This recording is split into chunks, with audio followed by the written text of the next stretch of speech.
1290. 520-848-1290. 520-848-1290 is the number to get in on the program. You can call us at that number. You can text us at that number. It is almost Friday night. We are out here at Pusch Ridge Christian Academy getting you set for high school football. The Lions taking on Safford, trying to close out the 3A South Championship tonight. But I told you we're going to talk to a lot of the student athletes that are competing for the Lions, and I've got a couple of young ladies from the girls basketball team that are joining me, sophomores. We got Noelle Sanukian, who is to my left, and I've got Nicole Jirogi, who is to my right. Ladies, welcome to the show. Thank you for having us. All right, so let's talk about last year. How'd you make the team as a freshman? I'll start with you, Noelle. I mean, I was a point guard, and they haven't really had one for the last 2 years, so I was lucky that spot was open, and I could fill it and help my team out. Okay, so what's your background in basketball? When did you start playing, and how were you able to develop your skills to the point where you could come in and contribute immediately as a freshman? Well, when I was younger, we always had a hoop at our house, so I guess I played with, my brother and dad. And then in 6th grade, I started playing club for OVBA, had a lot of fun. And then I played in middle school, and then with high school, I just kind of jumped in. What drew you to the game of basketball and do you play other sports as well? Yeah, I played a lot of sports. I just like how fast-paced it is, and even if the competition isn't the best, you can still get shots up. So I like it that it's way more fast-paced than some other sports I've played. And Nicole, you made the team as a freshman as well. What was kind of your story to be able to come in and play right away? I think they needed a little bit of speed. We had a lot of tall people, and I think that I came in with some speed with Noelle, and we played together for a while, so we had that chemistry already. So what, in terms of speed, are you a point guard, off guard? What's kind of your primary position? I primarily play guard, sometimes take over for point guard when Noelle's feeling a little down. So tell me about this whole speed factor for you. How did you develop that? Was that something you've always done? Do you do outside things to a track or something to kind of develop your ability to run the floor at a fast pace? Yeah, I do a lot of running. My dad is very pro running, so I've done cross country, I do track, soccer, so a lot of running.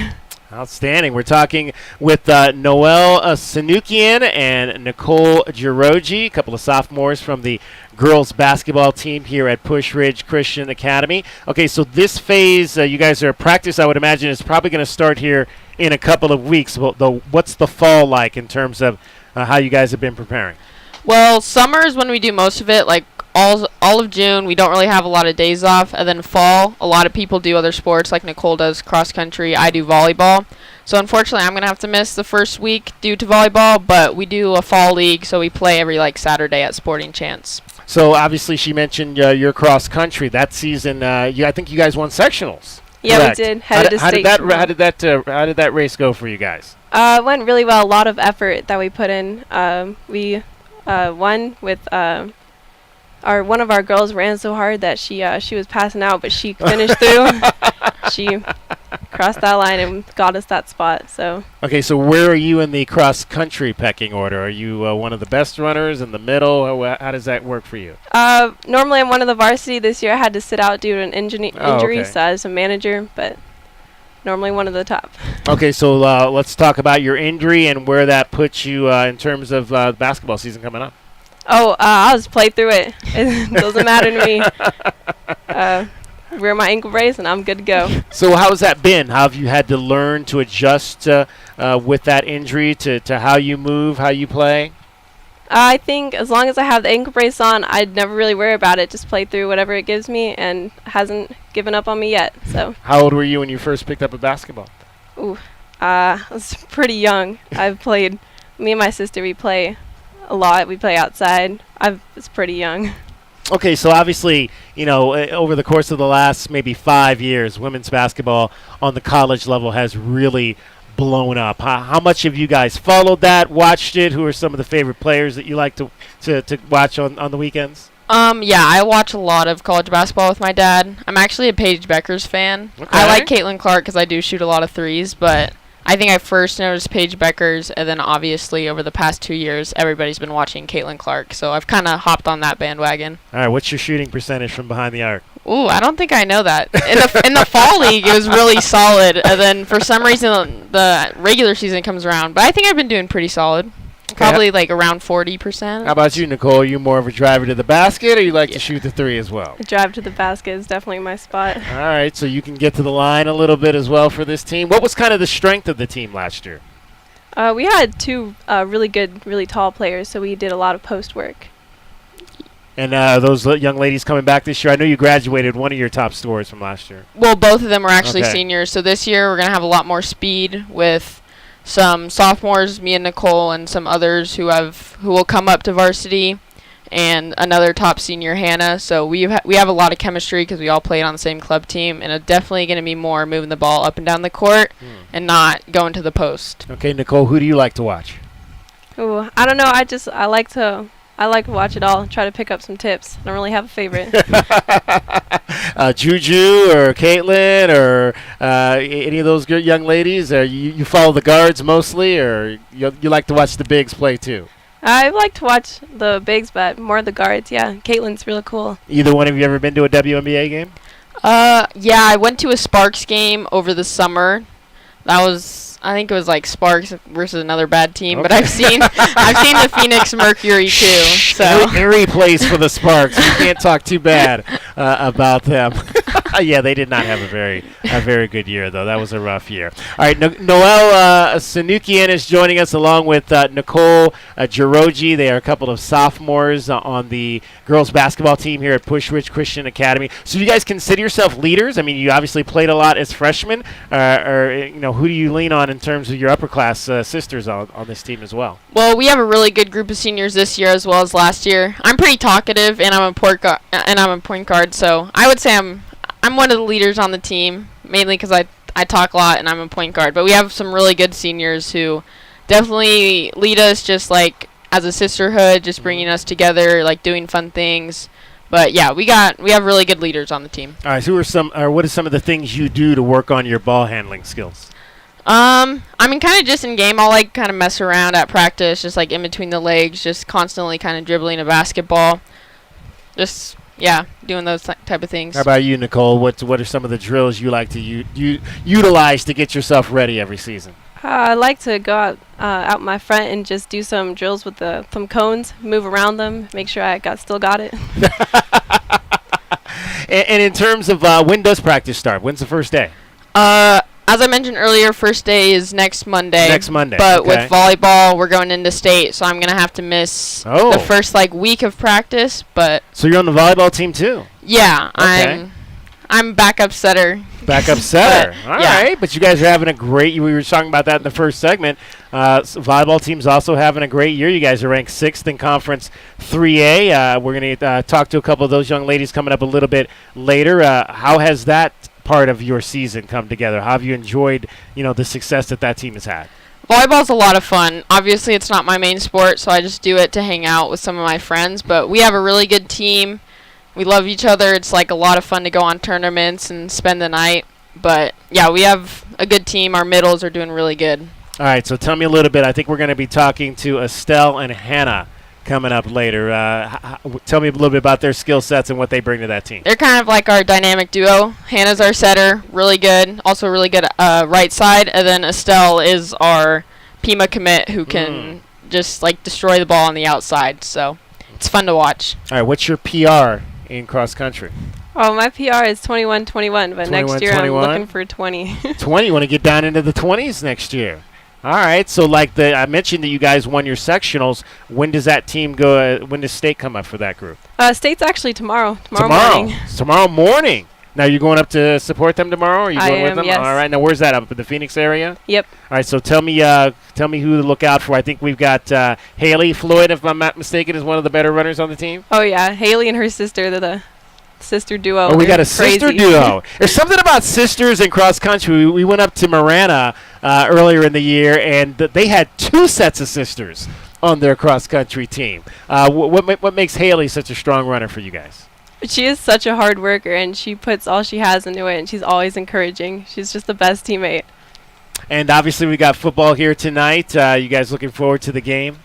Yeah, I am. Hopefully my brother will score a touchdown. Oh, John, your brother's on the team? Yeah, he's playing tonight. All right, who's your brother? John Sanukian. Johnson, what position does he play? Uh, Is he one of the guys out here? Is he one of these dudes no, out here? John is not here right now. He's probably at Circle K getting a Polar Pop. But John plays wide receiver, occasionally some cornerbacks. So What's his favorite Polar Pop flavor? He gets the Dr. Pepper slushy a lot of the Okay. time, All but he right. also he's a big Mountain Dew fan, loves his Baja Blast. So. All right. Nicole, favorite thing about life here at Push Ridge Christian Academy? The community. With all the sports, you get this great community, and even in the classrooms, it's like we all know each other because it's a small school. So, What's your favorite subject? probably English. English? Yeah. All right. What do you want to do when you grow up? Cardiology. Cardiology. Holy mackerel! You have a school lined up yet that you want to start that process at, or Probably U of A. They have a fast track program. a fast track program? Okay, I think that's that, if I'm not mistaken, that might be the one Maya Najee is in. Up there at the U of A. How about you? What do you want to do when you grow up? I'm not really sure, but probably see basketball in the future if it gets me some Okay. scholarships into college, because I want to go to like a smaller private college, kind of like Westmont, Point Loma, things like that. Okay, yeah, Point Loma. Their men's team was in here earlier this week to take on the U of A. Have you seen the pictures of that campus? Point Loma, Loma. I actually visited it with Oh my my church gosh. over the summer. It's Holy gorgeous. mackerel, yeah. It's whew. I think I'd want to go to school there too as well. Well, ladies, appreciate you stopping by. Continued success. Looking forward to basketball season this year and seeing you guys do some good things. And Noel, for you, continued success on the volleyball court, and see how that. I know that's starting up next Saturday with the state championship runs. We'll see the Lions hopefully go far. Yes, thank you. Thank you for having us. Noel Sanukian and Nicole Girogi. Nicole, thank you as well. Thank you for having me. All right, that is our first set of student athletes here from Push Ridge Christian Academy. As I like to say, ladies, class is dismissed. That's our new phrase here. Class is dismissed. We're going to have much more coming up for you here from Push Ridge Christian Academy. It is almost Friday night. It's the Lions and Safford here. Kickoff coming up at 7 o'clock. We're going to talk to Kent Middleton and some of his players that'll be on the field this evening as they try to wrap up the Conference 3A South region and bring another banner home here and get set for the state playoffs in football, which also begin next week. That is straight ahead. Right now, though, Dragon Ball is getting you home every 20 minutes on the fives with your traffic and your weather. From the O'Reilly Chevrolet Traffic Center, this is Wildcats Radio 1290 Traffic and Weather Together. Accident reported over at North Flowing Wells and West Thurber Plaza. This is causing some slowing on Flowing Wells as you approach the Prince intersection there, so be aware of that. Also, we have an incident with unknown injuries on West Valencia Road and South Cardinal Avenue, both north and southbound on Cardinal, so be on the lookout there. For your weather, we're still in the 80s right now, but we're going to be cooling down to the 60s once we get to about 7 o'clock. I'm Dragon Ball with your Wildcats Radio 1290 Traffic and Weather Together. This report is sponsored by Allstate. Some people just know you could save money on car insurance by checking Allstate first. Those people are probably saving a carload of cash right now. So what are you waiting for? Check Allstate first for a quote today. You're in good hands with Allstate. NFL Sunday Night Football plays here. Purdy lines up in the gun, slot left, single man right. Garendo in motion to the left. Here's the snap. Blitz coming. Purdy looks, throws right side. Wide open, caught by Kittle. Touchdown 49ers. This Sunday night, it's the Indianapolis Colts versus the Minnesota Vikings. We got to make sure we're doing everything we can. Just try to get a win next week against the Colts team at US Bank Stadium. Coverage begins at 5:30 p.m. We are Tucson's home for the National Football League. Wildcats Radio 1290. I don't feel so good. You do feel hot. Dayquil Kids will take care of that fever. What about my cough? Dayquil Kids has that covered. Will it make my throat feel better? Yes, that too. But will it taste good? Yep, Dayquil Kids comes in your favorite flavor. Purple? Well, yes, it's grape.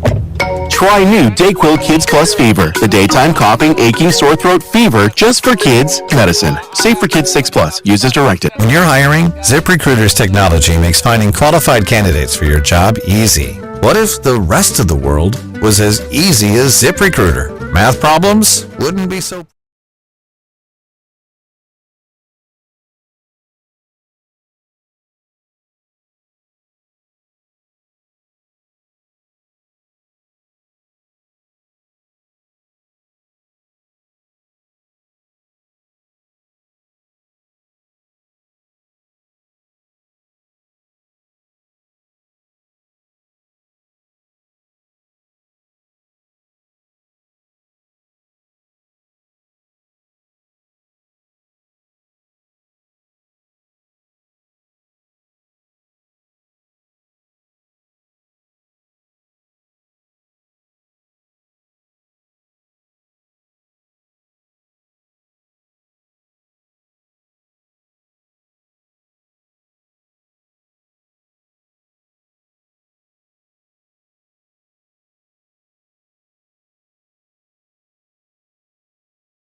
Order now. Terms and conditions apply. See app for details.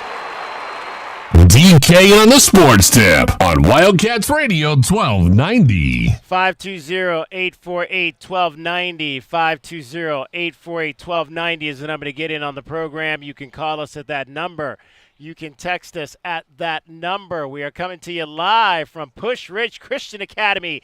It is almost Friday night, the final week of the regular season for Conference 3A, and the Lions are trying to wrap up the 3A South title tonight. They will welcome in Safford, and I've got a couple of the Lions football players who are joining me on the show right now. I've got the quarterback to my left, Jacob Newbern. Plays quarterback, plays safety, because this is 3A. You got to play both ways. And I've got Charles Palmer, defensive and offensive lineman, both seniors, both captains. I'll start with you, Jacob, obviously, because you are the quarterback. What would it mean for this program to wrap up the region tonight? Something we've been working towards, one of the goals we had at the beginning of the season. It'd mean a lot. And, at the end of the day, we just got to take care of business and let the results take care of themselves. Charles, you guys went down last week to Thatcher for what was probably the de facto region championship game and really took it to them. What was the key in that game to getting a 24-point win on the road against a pretty good opponent? We were so excited before the game. We were just really hyped, and we played our kind of football. We just came out. We attacked them. That was our big game plan for the week. We just hit them in the mouth, and we really brought it to them. And when they messed up and we didn't, we just kept on racking up the score. What was behind that excitement? What kind of got you guys so jacked up? Was it just top 5 matchup kind of thing? What was kind of behind that excitement going in? Well, we're big rivals with Thatcher. So it was kind of like the biggest game of your senior year is when you play Thatcher, unless you make it all the way, make it a state. But I just, you kind of hate their guts. You love them as a team, but it was just good to see the competition and then bring it to them. Jacob, how did you kind of keep the guys calm going on the road, hostile environment? How did you try to keep their minds right to have to go in there and take care of business? Yeah, just something we talk about in practice is we get it from the coaches a lot is poise. Talking about poise, and things aren't going to go your way, and you're going to have good plays, bad plays, but to stay poised, play like you're capable of, and at the end of the day, if you do that, you'll likely to see good results, and I think that was the message, just stay poised. You're a dual threat guy, 63 carries this year. You've also thrown the ball 158 times. So why does this offense that Coach Middleton run, why does it fit your skill set? I got a lot of talent around me. Got a great line, great receivers, great running back, so it makes my job pretty easy.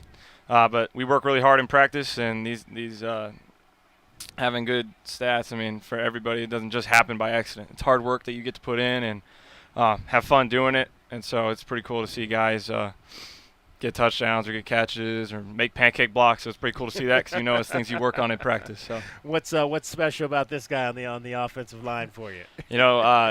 Charles has got heart. You can't coach heart. So that's something I see from him and his brothers. He got a lot of them. I don't know how many, but hey, heart is something you can't coach, and that's something I've seen with Charles since I think we've been playing together since 7th grade. So wow.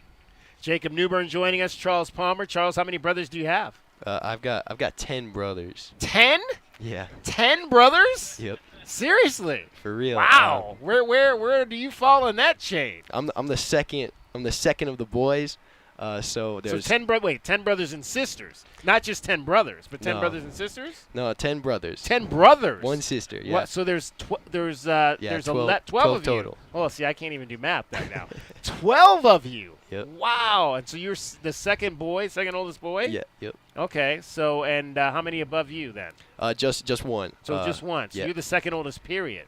I'm the third oldest. My sister's older than both of us. Okay. Yeah. All right. Yeah. So what is that like to be the big brother to so many younger siblings? It's so much fun. We love to roughhouse around, and we all love each other so much. But a bunch of my little brothers are on the football teams below us, okay. and more are coming on the way. But I guess they love football too, and they encourage me. They watch all our games and all that. So you guys actually have your own team, right? Yeah. You have your own. What position do you play on your family team? I'd probably play quarterback because okay. none of them can throw. Charles Palmer joining us, Jacob Newburn, a couple of the senior captains on this Push Ridge Christian Academy team. Postseason is coming up as well, starting next week. But what's going to be special about senior night here, this final? I mean, you'll have a home game again next week probably, unless you don't take care of business tonight, which we don't think will happen. But what's going to be special about senior night here tonight? I think the fact that we've all been playing together for a long time. Some of these guys I've gone to school with since 5th grade, and some of them I've been playing football with since 6th grade. So I think the fact that we've gone through a lot of life together, so it's a bittersweet moment to be coming on senior night, but at the end of the day, it's a football game. We need to take care of business, and Safford's a very good team. So. All right, so what's been the key for you taking care of the football? 17 touchdown passes to just 4 interceptions this year. Just trusting coaching and being coachable. I think that we had a great coaching staff, one of the best in Arizona, and they tell me the right things to say all the time. So, what does it mean when you guys walk out here every Friday night for a home game and see that state championship rock over there? It means a lot. We touch the rock before we go out every time.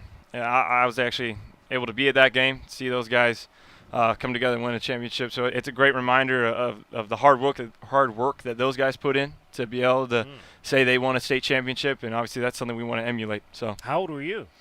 I think I was in 3rd grade. 3rd grade. Were you here that night too? They were when they won the state championship up in Phoenix. I was not. No, I wasn't. I don't think I was in Tucson at the time. Okay, where'd you come from?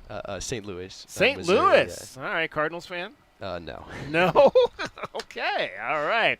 Well, guys, best of luck. I want to get a couple of your other teammates in here for this segment, but looking forward to watching you guys play tonight, and hopefully it'll be a long run into November playing some football.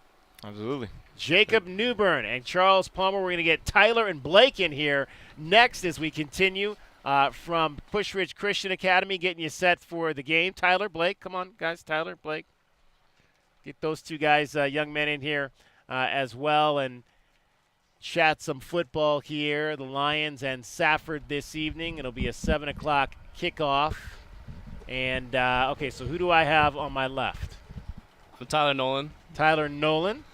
All right, and Blake, your last name? Reed. Blake Reed. Okay. So Tyler and Blake. Tyler, what position are you? I'm a kicker punter. Kicker punter. Okay. Yes, and Blake? A running back, middle backer. Running back, middle backer. So you're one of those guys that Jacob was talking about that's helping carry the load for this team this year. What's it been like for you in this offense to have the success? I mean, you guys have been putting up points left and right. It looks like you're averaging about 40 points per ball game this year. First off, I'm just thankful that I get to play this year because I was injured last year and wasn't able to play any games at all. So it's just all God that He allowed me to come back this year and play. Our coaches have just been great, putting us in the position to go out and execute the plays and score points. So what was your injury last year, and take me through your rehab and what you learned about yourself going through that process? So last year, the very first play of our scrimmage, I got the ball, stumbled, and ended up dislocating my hip and breaking my acetabular, which is like your hip socket. Oh, wow. So I wasn't able to walk for a couple months, two or 3 months, and then it's just been a lot of physical therapy and hard work to get back to this point. Was there ever a time when you thought about not trying to come back? Yeah, definitely. I thought I was done forever, never play football again, but I'm just grateful to be back here playing for this team. Describe that moment in week 1 when you were able to get back out there and what that was like for you. It's hard to put into words. It was just amazing. I just can't thank everyone enough who put work into allowing me to play, and I thank God for it every day. Blake Reed joining us along with Tyler Nolan. Tyler, special teams. How did you gravitate to that life here on the football field? Yeah. Did you play soccer growing up? I did, yeah. Big soccer guy since I was like 2 years old, so I've been kicking the balls for a while. And then probably around 7th, 8th grade year, I transitioned to kicking in football.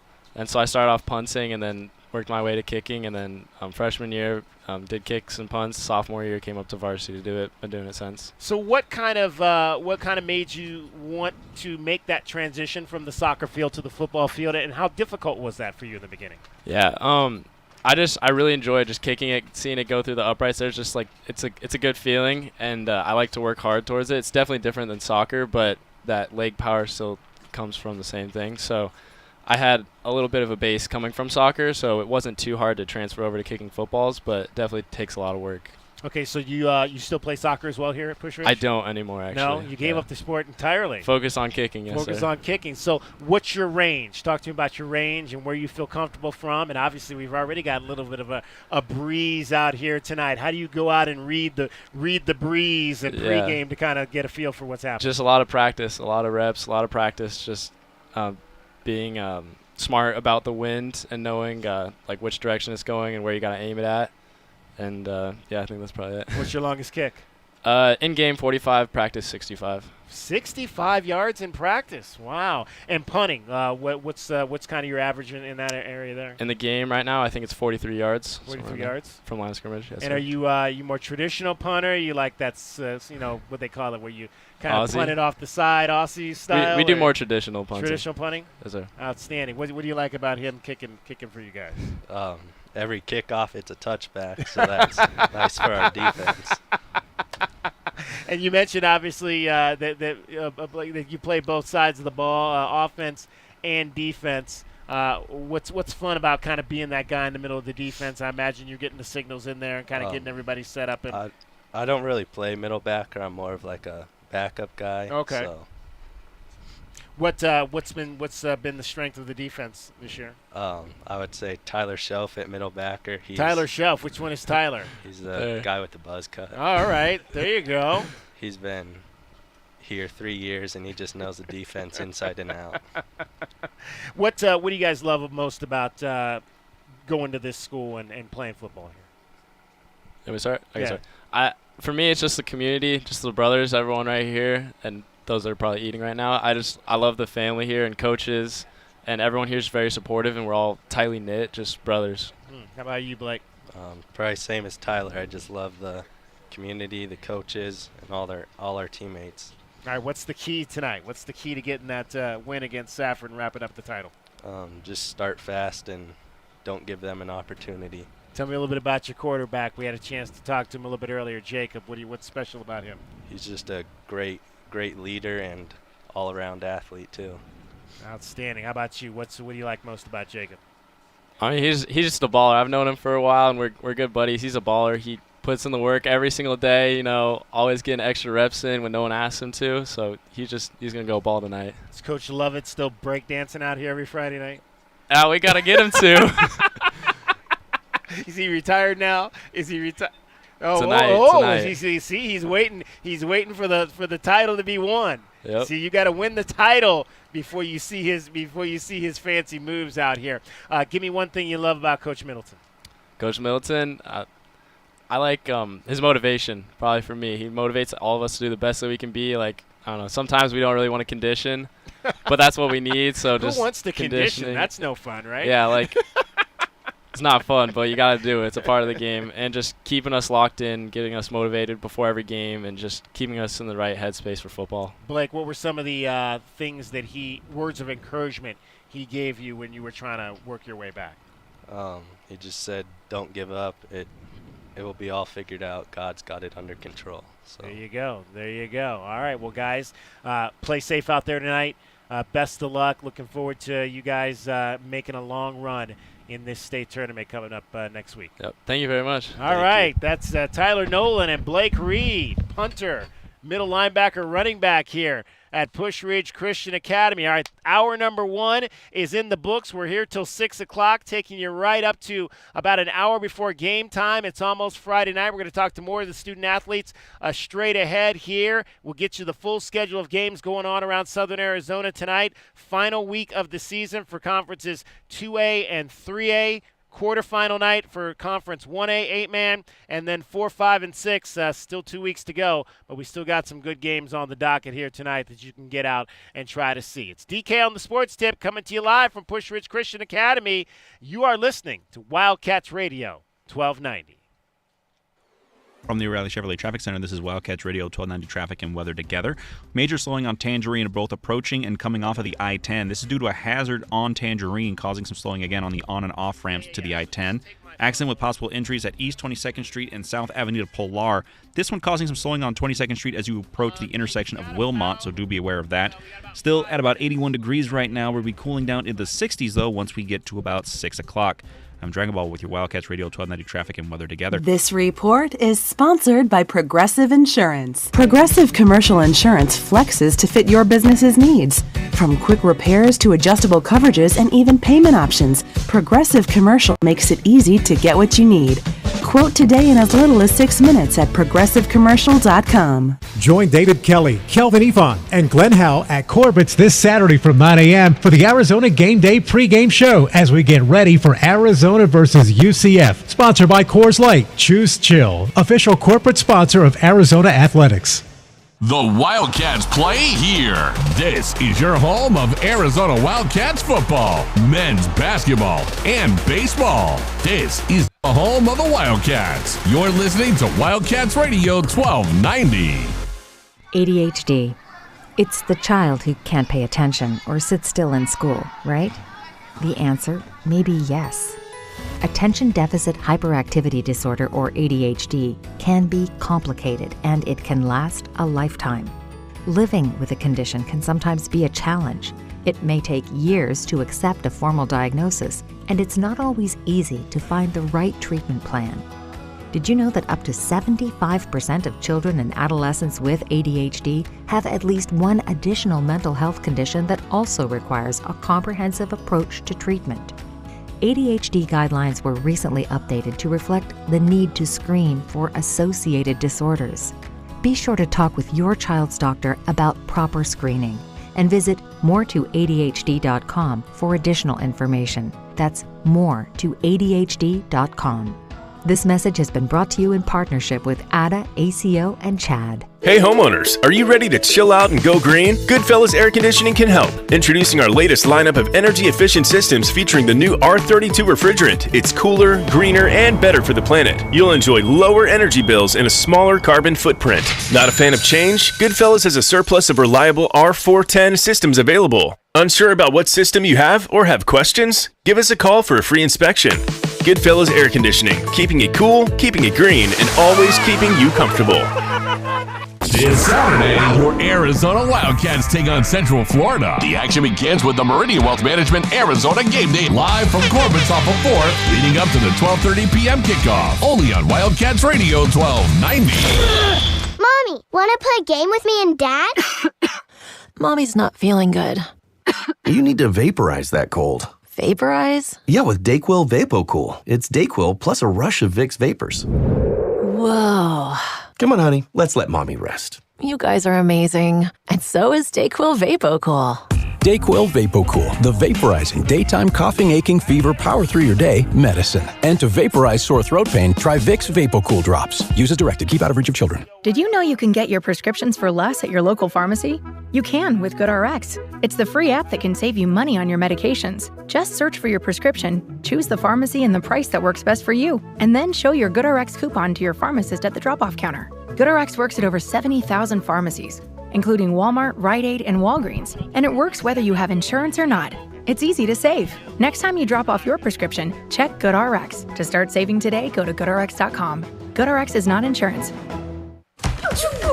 You got me! The galaxy is safe once again. Sometimes kids play with pretend guns. It's up to us to make sure they don't play with real ones. Keep yours stored locked and unloaded. Learn more at endfamilyfire.org. Brought to you by End Family Fire, Brady, and the Ad Council. KCUB Tucson, a Cumulus media station. We have the Arizona Wildcats covered on game day like no one else. With the biggest pre- and post-game coverage in the Big 12. We are Wildcats Radio 1290. from the CNWT. Wait, what's the CNWT? Central Northwest Tucson. Duh. It's DK on the Sports Tip with your host, David Kelly. Radio. Just when I thought I was out, they drug me back in. Featuring J.W. Madden. Don't tell me about flip-flops, man. I'm a native. David Amata. Hey, that's Dragon Ball to you. And Cricket getting you home with traffic and weather. Camp on Melt Lemon, not in the left lane on the freeway. Here we go! And now, a man who has not one, but 3 first names, David Scott Kelly.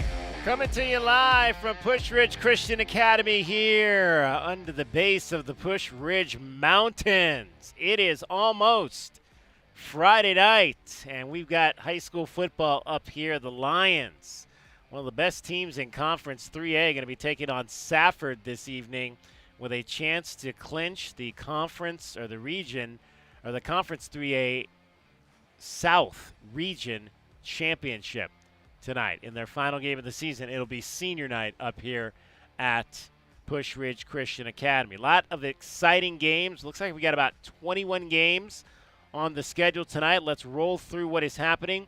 You've got Rincon University at Douglas tonight.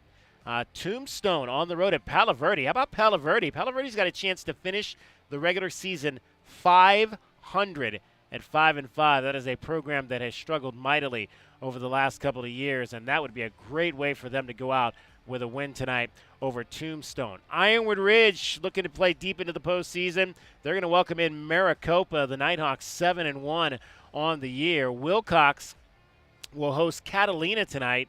Wilcox 6-3. Tankerverde and Benson going to do battle over on the east side. Tankerverde enters the game at 5-4, as does Benson. Sunnyside going to visit Buena. The Colts are 6-2. Sunnyside enters at 3-5. Sequoia Charter at Ajo tonight. Pueblo on the road at Catalina Foothills.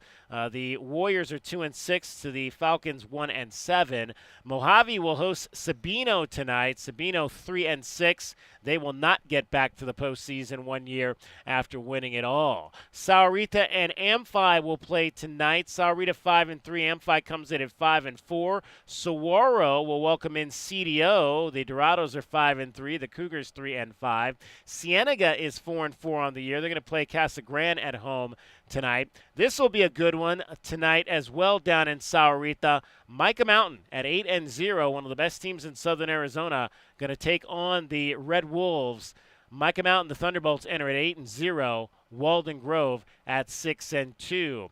This could be a game that decides the 5A Sonoran tonight. Mountain View is going to host Tucson. The Mountain Lions at 5-3. Tucson comes in at 6-2. Empire visits Rio Rico.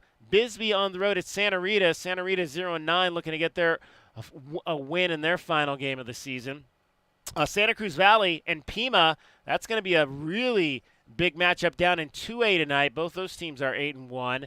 Marana is the best team in Southern Arizona. They're going to play at Desert View tonight. The Tigers are 9-0. They are number 1 in the open division right now, as well as number 1 in 5A. Flowing Wells will host Nogales, and it'll be South Point Catholic hosting Scottsdale Saguaro tonight. When's the last time you saw a Saguaro Cougar team at 1-7?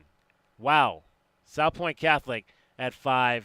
All right, let's welcome in a couple of more of our high school football players here for the Push Ridge Christian Academy Lions, who are going to be hosting Safford tonight, and they've got a chance to win the Region 3A title this evening here at home on senior night. Doesn't get any better than that. Doesn't get any better than this venue, and we're pleased to be joined by Patrick Coyle and Tyler Show. I believe I've got Patrick on my right, Tyler on my left. Is that correct? Both of you guys seniors? Yes, sir. Yes, sir. Captains or? Yeah. Outstanding.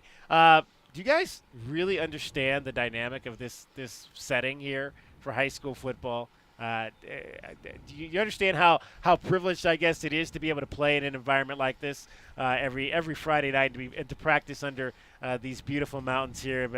What's that like for you guys as student athletes to come out onto this field and into this setting on Friday nights? Yeah, I mean, it's just incredible. We're just so blessed. I mean, here we have a great opportunity to play at a Christian school, and I mean, our team, we're just it's a brotherhood. And so when we're out there with each other, we're playing for each other. It's really special. We're really blessed. How about you, Patrick? What made you want to come to this school? Well, actually, I had a rough time my freshman year until I got the opportunity to come here, and I was so blessed. My parents finally decided that it was right, and my sister had already been going to school here. And I was walking through the halls, and one of the coaches stopped me and said, "Oh, you're playing football." And I said, "No, no, I'm not." And he dragged me onto the field that day, and then I just fell in love with it. I can't not tell you the number of times I've heard that story in the lunchroom recruiting or something. I used to call it in the lunchroom recruiting, where a coach would just spot a kid and say, yeah, he can play football, and go up there and get him to come out for the field. So how long did it take you then to really kind of to get into the frame of mind that this was actually so had you played youth at all, or no? No, I had never played football. I was never allowed to until my sophomore year of high school. Okay. And I came out on JV and didn't even really know what I was doing. My buddy, one of the tremendous senior starters here, Cristiano, he would point at somebody, tell me to hit him, and that was the sum of my sophomore season. And then my junior year, our head coach, Coach Middleton, just took me under his wing and taught me everything I know and just helped me fall in love with the sport. And what position do you play, Patrick? I'm the starting center and D tackle. Okay, and Tyler, what position are you? Yeah, I'm the starting left guard and middle linebacker. Okay, so you guys are the offensive line that protects Jacob Newborn. Talk to me about him as a quarterback and what you like about being the guys down front for him.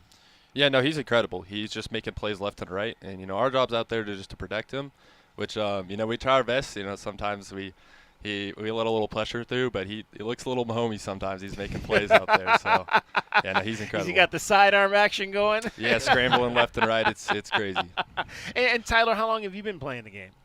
This is gonna be my 7th year, so I've been playing it for a while. So, like, when a kid like Patrick comes in, what was that like for you guys to kind of help him and teach him how to play the line and get him up to speed on maybe the things he didn't know because you've been playing back since youth ball? Yeah, well, obviously, there's a lot of technique, and you got to learn all that, but you got to start somewhere. So you just start with the basics, work your way up, and you just want to show them the love in the game. It's an incredible game, and you just want to work through it little by little. So. We're chatting with Tyler Show, who you just heard, Patrick Coyle as well. You guys went into Thatcher last week and won big. What's it like when you're leaning on that defensive line and there's not going to be much they can do to stop you? Yeah, no, our defensive line played incredible. I mean, the plays are designed to go to me, but it's really just my defensive line out there. We absolutely dominated the line of scrimmage. We were more physical, and that's exactly what we want. So shout out to all my defensive linemen. Secondary played great too. We've been really consistent all season. Shout out to my boy Noah Miller with all those interceptions. There you go. Yeah, it's been awesome. You play both ways as well, Patrick? Yes, sir. Yes, I do. All right, I'm going to look and see who's got the most sacks on the team here. Looks like Mr. Palmer, who we talked Charles. to early, has 4 sacks, and Mr. Kenworthy, Aiden, is it Aiden Kenworthy? Aaron Kenworthy. So tell me about those two guys and what's special about those guys. Yeah, so those are our DNs. Okay. We got left and right DNs, and they're just absolute menaces on the field. They're making plays left and right. I'm sure Patrick can speak to it. Yeah, those guys they're nonstop, 100% in practice, 100% on the field. They're flying around for everything. Aaron Kenworthy, he's a year younger. He's our only younger starter, and he's been a starter for all of last year and this year with us. All the returning O linemen and D linemen. It's just such a successful time every time they're on the field. They're tremendous. Senior night tonight here. Who's going to be on hand for you? Who's walking out with you on senior night? So my parents will be out there with me. Okay, so what's the best advice they gave you about just competing, whether it's football or whatever other sport you might play, just about how you should handle yourself out there when you're competing? Yeah, so I grew up in a Christian household, and they've always told me that everything I do, I need to do it 100% to the glory of God. So I've really just tried my best to live that out in everything that I do, and I just try my best to make sure that it's apparent on the field and who I'm playing for. How about you, Patrick? Who's going to be out here with you tonight for senior night? Yeah, my mom, my dad, my brother, and my sister. My brother, he never let me for a second think that I was stronger, but I'm finally taller than him older now, brother. Yeah, older brother. He taught me how to be competitive. My dad taught me to just never stop, and any leadership skills I give full credit to him. How's that? You guys play other sports here as well? Golf and volleyball, both of us. Yeah. Both of you guys play golf and volleyball. Yeah. Yes, sir. All right, so who's the better golfer? That just depends on the day. I don't know. Whoever slices isn't quite Actually, as bad no, that it's day. Definitely our Coach Middleton. We go out with him on most weekends. Oh, Coach plays a little bit too. Yeah, yes, sir. All right. What's your low score? It's not very low. Not very You low. don't wanna Over know. 100. Over 100. Yeah. I think it's right I'm about 105, so that's about. If I go to a course like Dorado, I might be able to shoot in the 80s because it's a little bit shorter course. Yeah. But Yeah. I love this stuff. You guys ever played the Push Ridge course over here, El Conquistador? Yeah, the a few resort? I times. love that course. That's one of my favorite courses up on this side of town. What's your low number? What do you do? What do you do best? You drive, you putt, you got the short game going on. What's your thing? Well, it really depends on the game, the day. Tyler Schoff is probably one of the best putters I've ever seen. Oh, wow. His irons are not Yeah, too hard. no, not so great. Tyler Schoff, he's another senior on this team, so that's cool. And you said you guys played what's the other sport? Volleyball? Yeah, we played So men's you guys volleyball too. Okay, so what's and that's in the spring. Obviously, what's that team looking like coming back this year? We actually founded the program last year. Is that so? This Yeah. is the second year of the program. Yes. Wow, yes. that's awesome. I was one of the captains last year, or the captain, and Tyler came up halfway through the season to varsity. Mhm. Okay. We have probably 6 returning starters, and then the rest is from scratch. Last year, it was just the football team on the court. That was it. Yeah. That's awesome. Second year of the program. So who's the better jumper? You guys both outside guys or middle blockers? Or? I'm the setter. He's definitely You're the setter. Well, yeah, I am. Okay. He's a tremendous hitter, I'd say. And you're one of the hitters? I don't know if I'd say tremendous. This is my first year playing volleyball last year, and I was out there, so. All right, what do you want to do when you grow up, Tyler? I'm probably going to be an engineer at the moment. Engineer? You get looking at schools? You got an idea where? Or? Yeah, right now I'd say leaning towards U of A. U of A? Yeah. All right, Patrick, what do you want to do when you grow up? Business or engineering, and I'm also looking at U of A or GCU. Okay, you guys going to be roommates at college, maybe? We've been looking at some houses. That definitely is an option. All right, I go, well, look out when these two guys get on campus. That's going to be something to see for sure. Tell me a little bit about what you love about Coach Middleton. Besides Coach Middleton on the course, I'd say he's a humble man and he's a great leader. But beyond that, he humbles all of us more than that. We'll be doing whatever we're doing, and he'll hop under the bench while we're working out and just put up 225, acting like it's hard. He does It's do ridiculous. that a lot. Oh, wow. He's still pumping some iron over there. Oh, okay. yeah. Oh, yeah. All right, what's your favorite thing? Also, huge Elvis fan. Oh, let me tell you, goodness. huge yeah, Elvis that's fan. right. I think I've seen him in Elvis. We did. I think Halloween I saw this him on year. Halloween a few years ago. We did have a special Yeah. guest last night We that did. may or may not Oh. have been Coach Middleton, just as his favorite singer. But Yeah, you don't- it was a great time. This It was a great at time. practice. Or It this was at at practice. practice. If you Oh, don't quite my feel like goodness. running one day, you just give him an Elvis mug or something. Give him an Elvis. Let me ask you this question. Do you know what his favorite Elvis song is? Ooh. Well, he's always singing CC Rider, but No, that's not Elvis. well, yeah, but Is he's it? singing the Oh, Elvis. is it? Yeah. Okay, CC Rider. Is that are they correct there, Coach? Okay, that's good. What music are you guys listening to before the game? Ooh, it really just depends, honestly. I don't know what Patrick's listening over there. Everyone kind of is in their own space, like locking Right. in with the headphones on. So Yeah, the guys put on a ton of Sabrina Carpenter until Coach comes in. and turns it Sabrina off. Carpenter, There's a lot of what? Sabrina Oh wow, Carpenter okay. going on. The Push Ridge pregame, I'd say. Yeah. I would not have guessed that one. I would not have guessed that. Who's maybe that? Give me that one unsung hero guy, unsung guy on this team, maybe that has really stepped up and maybe above expectations of what you thought when the season started. Yeah, so Levi Adcock, who's currently injured, but he's Okay. he's a sophomore coming up this year, and he's actually a little young for a sophomore, but he's been amazing. He's played outside linebacker for us, and he's just been physical. He's done his job. He's absolutely balled out, and I've just been so impressed with him. How about you? No, I would shout out this gentleman right here, Noah Miller. He, Okay, it was 4 interceptions for Noah Miller this his year. first year back. Oh man. He's since out, freshman year. You're out tonight though, Noah. Unfortunately, that stinks. Yeah, he fractured his collarbone Oh, wow. during Coolidge a few weeks ago, but Okay. it was his first year playing varsity football, and he just balled out. Absolutely. Awesome. Well, good job, Noah. Congratulations on a great season. Leads the team in interceptions with 4. Guys, I appreciate you stopping by. Best of luck tonight. Looking forward to watching you guys out here tonight against Safford, and home game next week for the postseason. That's going to be fun. Appreciate you. Thank you very much. Outstanding. Patrick Coyle, Tyler Show from the Push Ridge Christian Academy Lions, who will be hosting Safford here. It is almost Friday night, and we are looking forward to an exciting night of high school football here in southern Arizona. All right, Dragon Ball is getting you home every 20 minutes on the 5s with your traffic and your weather. From the O'Reilly Chevrolet Traffic Center, this is Wildcats Radio 1290 Traffic and Weather Together. We have another accident over at East Golf Links and South Mark Drive, this one with injuries causing major slowing in both directions of Golf Links. Accident over at Fort Lowell and North Campbell. This is causing a lot of backup right now on eastbound Fort Lowell as it approaches the accident there. Your weather is still currently at 81 degrees, but will be cooling down into 68 by 6 o'clock. I'm Dragon Ball with your Wildcats Radio 1290 Traffic and Weather Together. This report is sponsored by Cool Willie's Air and Plumbing. With any of your air conditioning needs, always keeping you cool. Trust the big guy. Contact Tucson's most respected air conditioning experts at CoolWillies.com, where they are big enough to help and small enough to care. That's CoolWillies.com. CoolWillies.com. Clones. When you want the Jim Rome Show, remember to tune in to 1290. Oh, sweet. Wildcats Radio 1290 is Tucson's home for the Jim Rome Show. This is Wildcats Radio 1290. Trusting the process. Tune into Wildcats Radio 1290 weekly for Brett Brennan's football press conference, where you can catch up on all things Arizona football this season. Sponsored by Coors Light. Choose chill.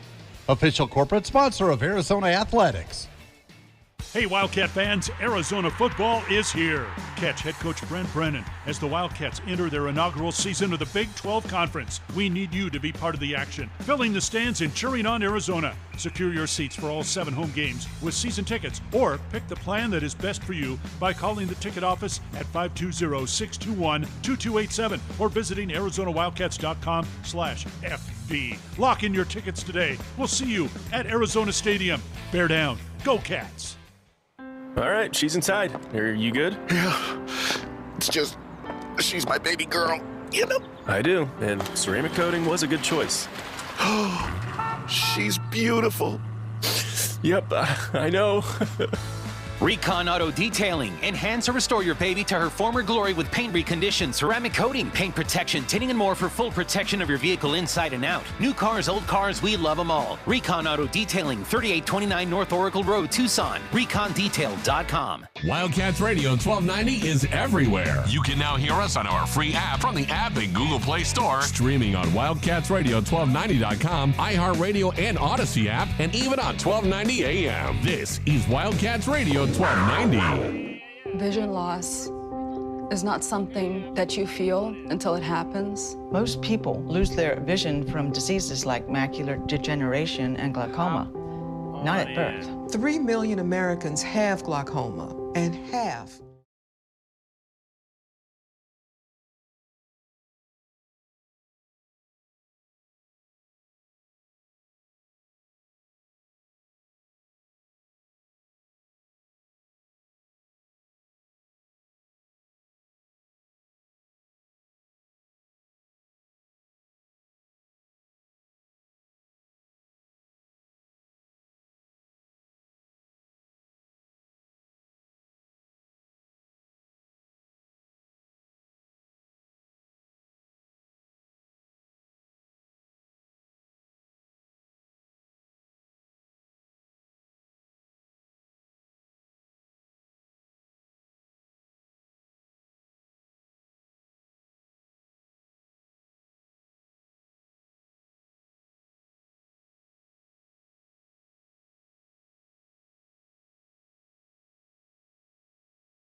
EK on the Sports Tip on Wildcats Radio 1290. 520-848-1290 is our number. You can call us. You can text us at that number. Get in on the show today. We're out here at Push Ridge Christian Academy. It is almost Friday night, and we've got football here tonight as the Push Ridge Christian Academy Lions are going to take on Safford. We've been talking, as we always do, to a number of the student athletes that play here and go to school here and compete for the Lions. And now we've got a couple of youngsters from the winter sports side.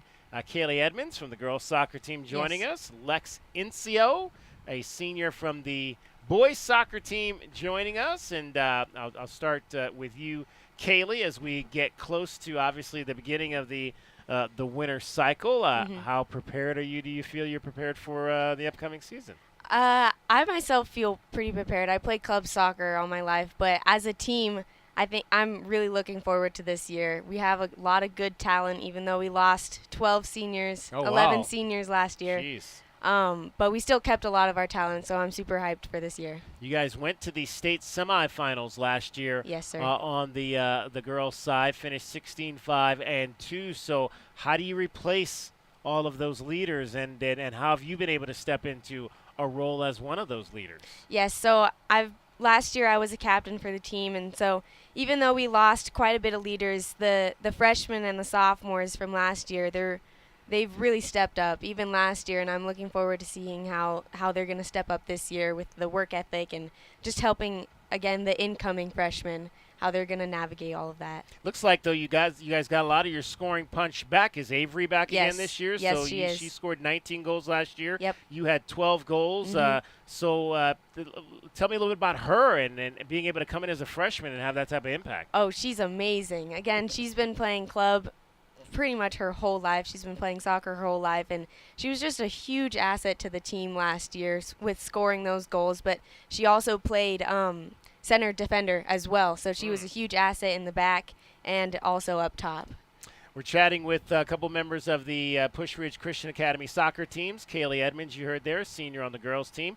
Lex Inzio, a senior on the boys team. They won state last year. What was it like to bring home that gold soccer ball last year? It was pretty surreal, to be honest with you. The whole entire, I don't know, the moment was wild. I don't really remember a lot about it. It was just kind of, like I said, it was surreal. I've been playing with those guys since I was probably 5 years old, so I've been playing club soccer most of my life, so being able to win with them was pretty special. 20-4 was the record last year for Push Ridge Christian Academy. Did you guys feel like at the beginning of the season that you had a squad that was capable of winning the state title? Yeah, definitely, I'd say for sure, but especially the year before last, we had a really good squad. We kind of took an unlucky loss in PKs in I don't know if it was the semifinals or quarterfinals, so we probably should have won that year, but then being able to win this year was this past year was pretty special. We kind of knew that we had a good team all along, so being able to win was pretty nice. Now it looks like you guys lost quite a large senior class as well. So how do you replace that going into this year? Well, we lost 9 of our 11 starting guys, and they were all, like I said, quality players. I played probably with every single one of them on club soccer at one point. But I'm not really too concerned about it. That we have so much talent coming back. I mean, our JV squad was really, really, really good last year. Shout out, Camden and Will were really good, but dealing a little bit with injuries here in the beginning of the season. Will Black was one of our best players, and he tore his meniscus or something, so he'll be back sometime in January. But I think we have way, way too much talent on the field to be not good, you know what I'm saying? So where do you play on the field, Lex? I play striker. Striker, okay. Yeah. So what do you like about being at the offensive end, and how many goals did you score last season? I think I scored 16 or 17 goals last year. I was the most on the team, and I don't know, something I enjoy about strikers, well, besides being able to rest sometimes when everyone else is on defense, kind of being able to see everything play out. It's almost like chess, where the pieces are moving, then you make the right decision, the right cut and run or whatever, and then the ball gets played to you, and you get to put it in the back of the net, which is pretty sweet. All right, who's gonna be the best passer to set you up on this team this year? I think Camden Dorschner is going to be the best passer this year. Yeah, he's a solid guy. He's a sophomore. How about you, Kaylee? Who's going to be that passer on the girls' team that's going to set you up this year? Oh man, I don't know. We have a whole lot of talent, but I think my sister and Avery, and then also Leighton Billing, are going to be pretty huge assets to me. So now your sister's on the team as well, younger sister? Yes, she is. She's a sophomore. Okay, what's that like for you guys to be able to play out here together? It's honestly the coolest feeling in the world. Like, I never thought I would be able to play on the same soccer team as my sister because it's both of our favorite sports, and so just being able to have that sister connection, that already chemistry on the field is just, it's huge. It's huge. And her name is Johanna, and she's a midfielder, and you are a midfielder as well. Yes, sir. How do you score so well from the midfield? I mean, what allows you to be able to get so many goals from there? Well, honestly, being in the midfield, you work both defense and offense at the same time. But when everyone else is pretty occupied with the forwards and them crashing the goal, they kind of forget about the midfielders, and so we're open most of the time, and then we just have that opportunity to score and distribute the ball really well. Chatting with a couple of soccer players, Kaylee Edmonds and Lex Enzio. Kaylee, in terms of this year, as you guys kind of look at it, who's your coach, and what's been the influence that he or she's had on you? Mm-hmm. So our head coach is Jessica Rushton, and we have a assistant coach, Andrea, and Amy Garnand as our assistant coaches. And then, so she's been with us since my freshman year playing soccer, and so she was the head coach for JV for 2 years, and then when our other head coach left, she took over for that position, and she's filled that position amazingly well. She's just been huge. Her work ethic, she's really driven us to push ourselves harder, be more. So, who's your favorite player? Favorite player you like to watch play soccer? Right now, it's got to be Lindsey Horan on the U.S. women's team. There you go. Lindsey Horan. What do you like about the way she plays the game? Well, I think we just have a lot of similar things. She's also she was a captain during the Olympics. She's a midfielder, I believe, and she's just a huge presence on the field. And I like how she distributes well and looks after the team, and she's just really cool. How about you, Lex? Who do you like to watch play? I enjoy watching Phil Foden. I'm in Chester City, as well as Holland. They're both pretty classy players. Pretty good at what they do. There you go. How old were you when you first started playing, Kaylee? 3 years old. 3 years old? Yes. Wow. How about you, Lex? How old were you when you first started playing? I think I was about 3 years old as well. 3 years old. Man, you guys start young out here, for sure. Yeah. So what's next for you after high school? College yet? Decide where you're going? Are you going to college? Or? I'm thinking about going in the engineering and business side of things. And my two schools that I'm thinking about heavy right now are Auburn University and Arizona. Auburn. Okay. Yeah. What makes you want to go down to the SEC? Well, I've loved connections down there? Or? Yeah, both my parents graduated, or I think they went there at one point. And I don't know, I've been a fan all my life. Kind of hard being a fan of Auburn, but you know, it happens. They're struggling a little bit on the football field right now, aren't they? Yeah. How about you, Kaylee? What's next for you after this year? I was thinking about doing athletic training. Oh, wow. Okay. Yeah, so I'm currently a student athletic trainer here at Push, working with the football team, and then college-wise, GCU or NAU, because they both have a good program for that. Okay, so what's your walk me through what your role here tonight. So when you get done with me, do you go start taping guys up? Or yes, sir. Yes, we usually after their team meal, they all come into the room. It gets super loud, and then we just tape them all up. And we get as soon as we're done with that, we prep the field with our table and the waters and stuff, and then we just kind of hang out there, just looking for certain things. If they need help with anything, an extra taping or something, then we're there for them. All right. So when you encounter out here on the football field, a guy goes down, what do you say to kind of ensure that player that everything's going to be okay? Well, first and foremost, you try not to run out onto the field. You got to keep the situation calm, just assess the situation, and then when you do get out there, you just reassure them hey, it's going to be okay. Just calm down. Usually you introduce yourself just hey, you're in good hands. Everything's going to be okay. Lex, what's the best thing that you love about this Push Ridge community? Well, I've been going to Push Ridge since I was in kindergarten, so I've been able to get close with a lot of the guys, and I mean, great relationships with friends and stuff here, especially these last few years with the football team, and the bond of brothership that I've been able to build with them is pretty special. So definitely that. How about you, Kayla? What do you love most about going to school here? Just the community. It's amazing. The kids here, all very nice. The teachers, they're there for you. It's just a really cool school to be at. Outstanding. What's next in terms of fun here? You guys got any dances coming up? You probably had homecoming already. How did homecoming go this year? Homecoming was really fun. Okay. The football game was really good. We won, which was a plus. And then the dance right afterwards was super fun.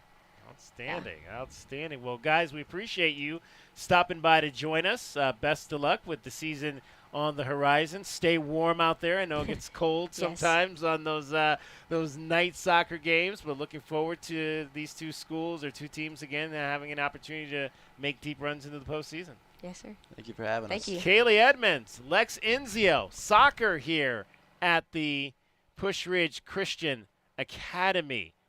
State champs last year on the boys' side. So all kinds of good stuff there as well. All right, it's almost Friday night. We've got high school football coming up for you this evening here. We're gonna talk some Arizona football as well coming up here. We have Matt Merschel's gonna join us, and we'll talk about the Central Florida Knights and what they're going to offer. They've made a number of changes this week. They fired their defensive coordinator. The head coach, who is also the play caller, decided to hand those reins off to another assistant coach. So, again, two teams struggling, with Central Florida having lost 5 games in a row and the Arizona Wildcats having lost 4 games in a row. Somebody's going to end a losing streak and be feeling a little bit better about themselves come about this time tomorrow afternoon. 520-848-1290, again, is the number to get in on the program. Call us, text us. Don't forget to download our app. Our app slaps. All kinds of great stuff is on our app right now. Wildcats Radio 1290 is the app. If you download it, in fact, if you text the word app, APP, to 520-848-1290, I'll send you a link. You can download our app. Got a story up on Devin Booker's awesome performance last night. 40 points for the Phoenix Suns to knock off the Clippers. They've already beaten them twice in their new building this season. How about that, J-Dub?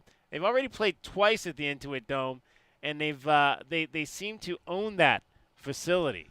I mean, I really like the Suns, but I also like watching Steve Ballmer get real happy and jump around like a crazy person. So sad Steve Ballmer on the sidelines is not fun. It's not fun to watch sad Steve Ballmer. Steve Ballmer, the owner of the Los Angeles Clippers. Things not going well so far to start the season in his new building. The thing is, like, he's like the 3rd richest human being on the planet, and he clearly cares, right? So you see owners on the sideline who are really, really into it, and that's who Steve Ballmer is. So I just think the Suns have a little bit too much this year. They've added some good pieces, and it's going to be a good year for the Suns.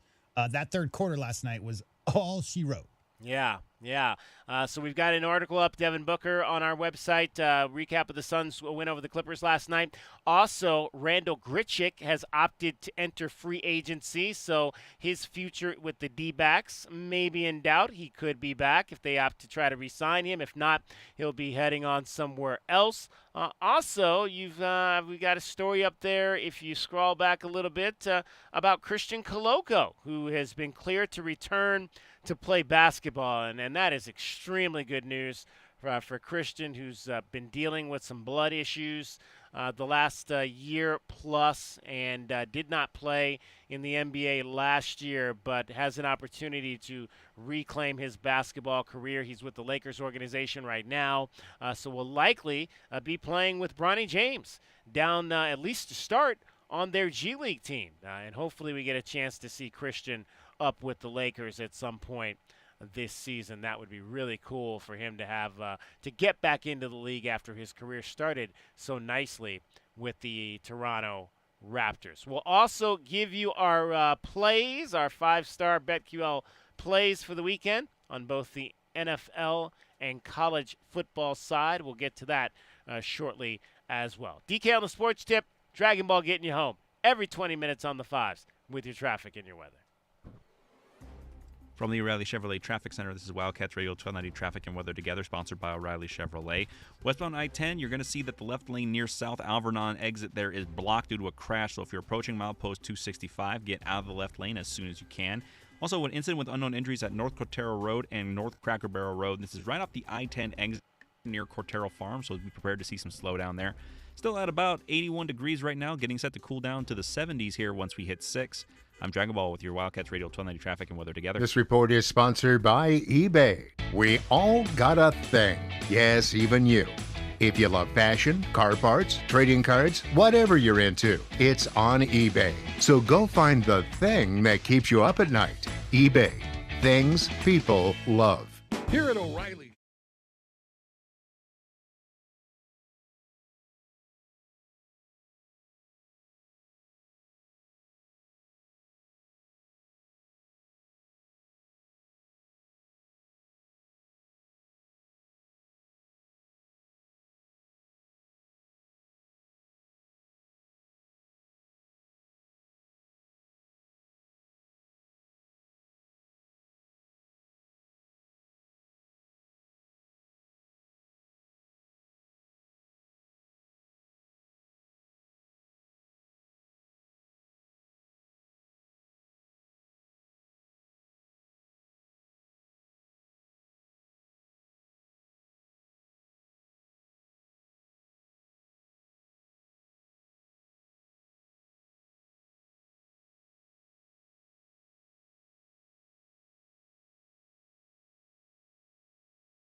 two teams that are trying to end losing streaks. Central Florida, the opponent tomorrow in Orlando, is also trying to end a losing streak of their own. The Knights have lost 5 straight. The Wildcats 4 straight. Somebody's going to be happy at the end of this one. Somebody's going to be really upset for another week. Pleased to be joined by Matt Marshall.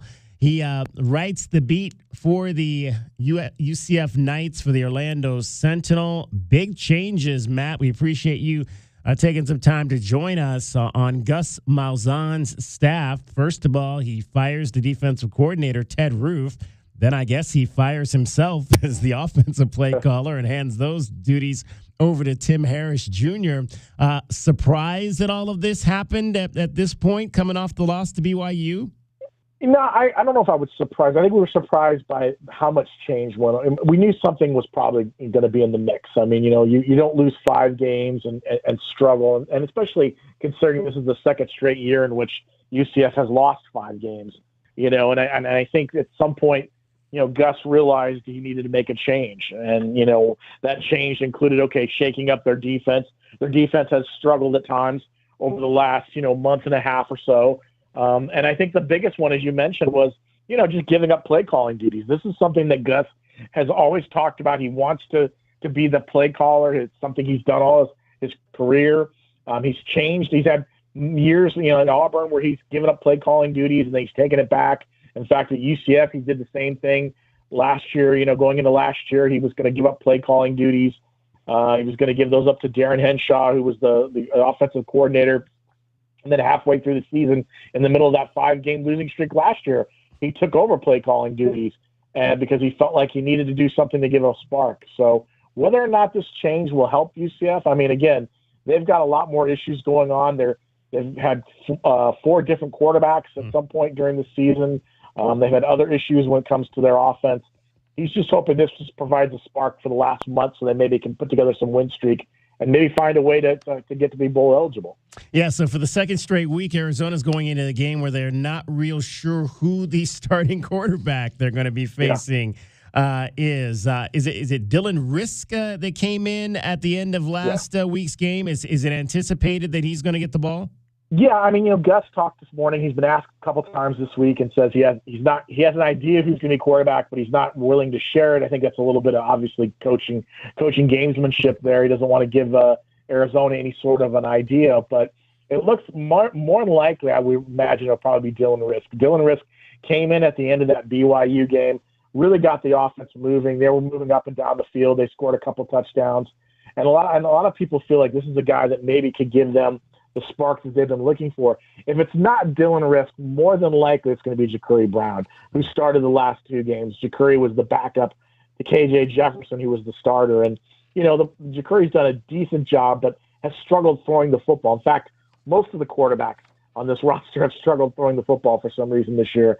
And Dylan's really had the best luck of it all. So, I mean, again, it probably more than likely would be Dylan, but, you never know based on what Gus has done over the last month or so. We are chatting with Matt Marshall. He is the beat writer for the UCF Knights from the Orlando Sentinel. It is the Cats and UCF on Saturday, 12:30 kickoff here, Tucson time. We'll have our coverage beginning at 8 a.m. with Meridian Wealth Management Arizona Game Day live from Corbett's off of 4th. Obviously, quarterback issues, but this is an offense that really hangs its hat on the rushing side of it. The nation's leader in explosive run plays led by R.J. Harvey. What allows them to get all of these big runs, 68 plays of 10-plus yards this season on the ground? Yeah, their offensive line has done an amazing job with him. R.J. Harvey, last year coming off a 1,400-yard rushing season, went into the offseason, probably could have either gone to the NFL or gone somewhere else. He was convinced to come back. He really kind of reworked his body in the offseason, got stronger, got bigger, understood that he was basically going to have to require to carry a lot more load. And he's done that this year. He's been able to kind of grind out a lot of plays. He's the type of runner that, maybe get 3 or 4 yards on one play, maybe get, 2 or 3 the next, but then bust 3 for an 80-yard run. So he's a guy that can really kind of set the table and get everything going for them. And their offensive line, like I said, has done an amazing job. It's pretty much been healthy throughout. They had some movement at the center position.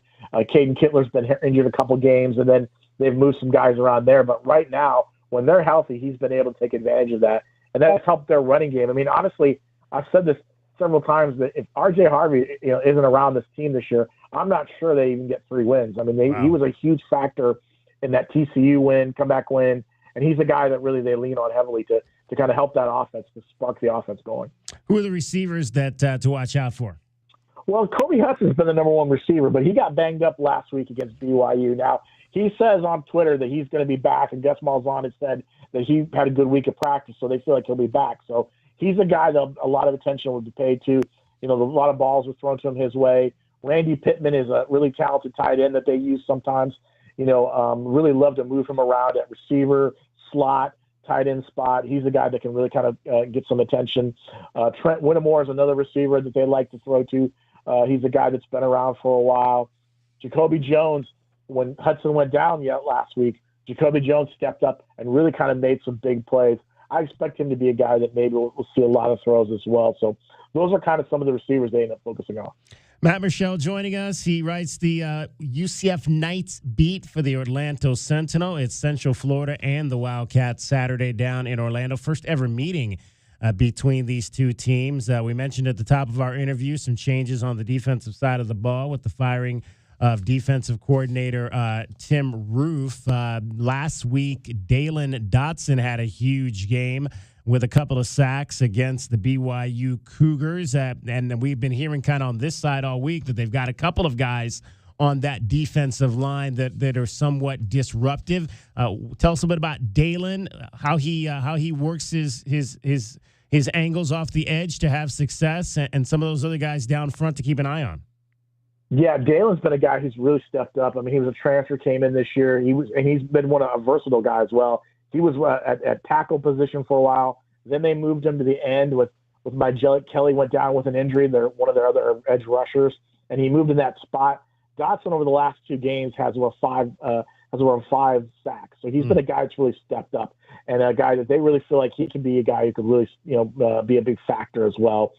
Lee Hunter is a kind of their nose tackle position guy that they really like. He's the guy that can step up. Malachi Lawrence is another one, young guy that they've really kind of put a lot of stock in. He's been able to make some plays as well. And if Nigel Kelly, as I mentioned, if he's healthy and comes back, he's a guy that's been a big factor for them. Well, they haven't done a great job getting sacks. They were like last in the FBS, I think, after the first month of the season. But what they've done over the last 4 games is they've gotten better. They had 8 sacks over the last 4 games. That's been bigger for them. They get pressure, but the thing that's kind of limited is they haven't necessarily got the sacks to show for it. And I think they've been able to get some tackles for loss. They've got to get a little bit more pressure and be able to bring the quarterback down and not allow them to kind of get out and make plays with their feet or find open receivers down the field. And it looks like a number of guys on the defensive side of the ball have come in via the portal. Has that been a heavy emphasis more on the defensive side for Gus Malzahn to get some of those guys? Like I see Lee Hunter came in, you mentioned, from Auburn, and Ricky Barber from Western Kentucky, and Dotson came over from UT Martin, and Kelly from Miami. Has that been an emphasis to bolster the defense through the portal? Yeah, last 2 seasons it has been. This year especially. I mean, they really had to rebuild their linebacking core. So Gus and his staff went after guys like Deshaun Pace, who was a versatile player, at Cincinnati. Ethan Barr was a captain at Vanderbilt. They brought him aboard. Josiah Pierre was from Texas Tech. Zaire Alexander was a guy they brought in from Idaho. So they brought in a mix of guys at that linebacker spot really help out. They've done the same sort of thing on the line and in the secondary as well. I think they try to find some guys to fill some holes here. Braden Marshall, who's a safety at nickel, he's been a local guy. He's really kind of been stepped up as well this season. But they brought in some, like you said, some more transfers. Mac McWilliams, who came over from UAB, he's been big for them. Sheldon Arnold has been a factor. Ladarius Tennyson from Ole Miss has come in as well at safety and helped them out. So they've found a way to kind of supplement some of these guys. The attraction to the portal is you can bring some guys in, they can play almost immediately. You don't necessarily need to have them, kind of grow and develop. They've got a lot of young guys below them. Chasen Johnson is a freshman at cornerback who's actually gotten more opportunities to play over the last couple of weeks, especially started his first game last weekend against BYU. So they're trying to see some of these younger guys, put them in spots, but they don't want to do that, just to throw them out there. They want to make sure they're giving them opportunities that they can actually grow from these experiences. Matt Michelle from the Orlando Sentinel, spending a few more minutes with him. Arizona and UCF, it is billed as the space game, the annual space game for the Knights, or as they like to call themselves today or tomorrow, the Citronauts, going back into their history. What is the space game? And it's one that this team has never lost, apparently. Yeah, space game is something they've done. I think it started in 2017. It was just kind of their way of honoring, the school's connection to the space program, to NASA and the space program. And it really kind of leans heavily on the idea of, there are a lot of parts of UCF's, academic side where they have a lot of research that goes into the Cape Canaveral area, NASA, rockets, space, all those kind of things. And so what they did is they come up with the idea to have this game, and they, design special, uniforms that are based on something to deal with space, whether it's, the stars, whether it's rockets, I think this season it's about the moon, So they do a lot of things like that. The uniforms are a hit with all the fans and the players. They love the new uniforms. And then, for the weekend, for the game, they changed their name a little bit, Citronauts. They go back to a moniker they used many, many years ago that goes back to their days when they were starting out, I think it's Florida. I think it was like a Florida technical school is what they went to buy. And so this has been a popular thing. And they've really done well on the football field playing in these games. They're undefeated, I think, since 2017, and they've won by about 28 points per game. So They like playing in these games. They love the opportunity. The players love playing it this way. And the stands will be full of students dressed up in all sorts of space gear, which always makes it a fun thing to see. All right, Matt, what are your keys to a Knights or Citronauts victory? Well, I think the keys for them is they got to get going offensively early on. They've struggled the last 4 or 5 games. They fall behind, especially last week against BYU. They fell behind by double digits again early in the game, and then they spend all their time trying to catch up, and that's not really this kind of offense. So they've got to come out and score early. Whoever's going to play quarterback, they got to find someone to be able to do that. I think defensively they've got to go out. They've got to be able to get pressure on the quarterback. They've got to contain the big explosive plays. They can't let their teams convert on third downs. They're one of the worst teams when it comes to stopping teams on third downs. They've got to be able to get them the players off the field, the defense off the field. BYU had the football over 40 minutes last week, and that's just you can't do that. They got to be able to get guys off the field. So they got to be able to do that on the defensive side of things. And I think also they've got to kind of put aside all this whole idea of the losing streak and 5 games and all the changes. They've got to go out there and just play football and have some fun doing it. I think they've become like a lot of teams when you go through a losing streak. You start to feel the pressure and you start to act a little bit more like doing things, maybe a little bit too much pressure on it. And so I think they just got to go out and try to have some fun, and maybe things will kind of loosen up for them. All right, it's Arizona and Central Florida. Kickoff on Saturday at 12:30 Tucson time. Matt Michelle from the Orlando Sentinel. Matt, we appreciate you. Thank you. All right, thank you. Appreciate it. All right, Matt Michelle giving you your scouting report on the Knights/Citronauts. Dragon Ball is getting you home every 20 minutes on the 5s with your traffic and your weather. From the O'Reilly Chevrolet Traffic Center, this is Wildcats Radio 1290 Traffic and Weather Together.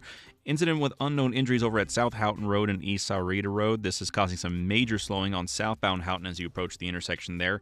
Also reports of a fatal traffic incident right now on East Colossal Cave Road. This is causing major slowing, though, on both sides of Colossal Cave Road. For your weather, still at about an 81, but we're getting closer to that 78 as we get ready to cool to the 60s later tonight. I'm Dragon Ball with your Wildcats Radio 1290 Traffic and Weather Together. This report is sponsored by Cool Willie's Air and Plumbing. At Cool Willie's Plumbing, they'll help you with drain cleaning, water treatment, sewer repairs, and replacements. Trust the big guy. Contact Tucson's most respected plumbing experts at CoolWillies.com, where they are big enough to help and small enough to care. That's CoolWillies.com. CoolWillies.com. 1290 is the one place you can always count on for Arizona Wildcat sports. Oh, man, praise the Lord. Thank you. You will never miss a game if you have your radio locked on 1290. Such a good feeling to be a Wildcat. Wildcats Radio 1290. When you have sports mixed with your pop culture, along with humor and celebrity interviews, your earbuds are enjoying The Rich Eisen Show. Terrell Davis, former NFL player for the Denver Broncos. When I played, if I had to get a message out, it was probably through my agent, or I had to tell somebody in the media. Now, I can just tweet it. I can just put it on social media. You hear a lot of things that you don't want to hear, and then your family hears it, they tell you about it. So it's definitely a different environment. Search for The Rich Eisen Show on YouTube or wherever you listen. This Saturday, your Arizona Wildcats take on Central Florida. The action begins with the Meridian Wealth Management Arizona Game Day live from Corbett's off of 4th, leading up to the 12:30 p.m. kickoff. Only on Wildcats Radio 1290. There are many reasons you might need Dorado Rock Materials. A few bare spots in the yard, the driveway needs filling in, or it could be that the yard needs a whole makeover. Whatever the reason, if your yard has the summertime blues, Dorado Rock Materials has everything from sand to boulders and every rock and pebble in between. If you need help spreading it, we have options for that too. Call 400-4233. Dorado Rock Materials. The right service, the right product, the right price. Throughout this campaign, I've seen the best of America, and I've seen what is holding you back and weighing you down. High costs, fundamental rights being taken away, and politics that too often have driven division. Next January, one of us will be president. If it's Donald Trump, he's made clear he'll wake up every day and stew over his enemies list. That will help no one. If I am president, I'll be focused on my to-do list for you, the American people. I'll cut costs by cracking down on corporate price gouging, make housing more affordable, lower taxes for 100 million Americans, and protect Social Security. I'll focus on you and getting things done. And now I'm asking for your vote, because as president, I will get up every day and fight for the American people. Let's get to work. I'm Kamala Harris, candidate for president, and I approve this message. Paid for by Harris for President. Every 2 minutes, a woman in the U.S. is diagnosed with breast cancer. And in that split-second moment in time, her life changes forever. The toll of breast cancer is great. The need to support those who are battling the disease today is even greater. And that's why when others look away, Susan G. Komen leans in. We're fighting alongside patients because we know one moment can change a lifetime. Fighting breast cancer takes funding for research to discover the next new treatment, providing access to quality and affordable health care, and people willing to take action by raising funds and raising their voice to advocate for others. United by hope, we can end breast cancer. Join our fight. Save lives. KCUB Tucson, a Cumulus media station. The one and only home of Arizona football. Pre- and post-game coverage, play-by-play, and live press conferences. We are Wildcats Radio 1290. Live from the CNWT. Wait, what's the CNWT? Central Northwest Tucson. Duh. It's DK on the Sports Tip with your host, David Kelly. Radio. Just when I thought I was out, they drug me back in. Featuring J.W. Madden. Don't tell me about flip-flops, man. I'm a native. David Amata. Hey, that's Dragon Ball to you. And Cricket getting you home with traffic and weather. Camp on Melt Lemon, not in the left lane on the freeway. Here we go! And now, a man who has not one, but 3 first names, David Scott Kelly. It is almost Friday night, coming to you live from Push Ridge Christian Academy. High school football, the final regular season game in Conference 3A, and the Lions are looking to wrap up the Conference 3A South Region title as they'll welcome in Safford here tonight for senior night in a game that will get underway here in about 2 hours. We want to talk to you on this Friday night. If you're heading out to a high school game, 520-848-1290, 520-848-1290. If you want to talk Arizona football, we had a chance to chat with Matt Murschel from the Orlando Sentinel there. They have made a number of changes as their losing streak has hit 5. Fired their defensive coordinator, this week. Gus Malzahn has given away the play calling duties on offense this week. And so the Wildcats looking to try to go in there and continue the misery for the Knights, or the Citronauts. How about that, J-Dub? The Citronauts. Well, here's my question, DK, is, I understand Cape Canaveral, I understand Orlando and the significance to NASA.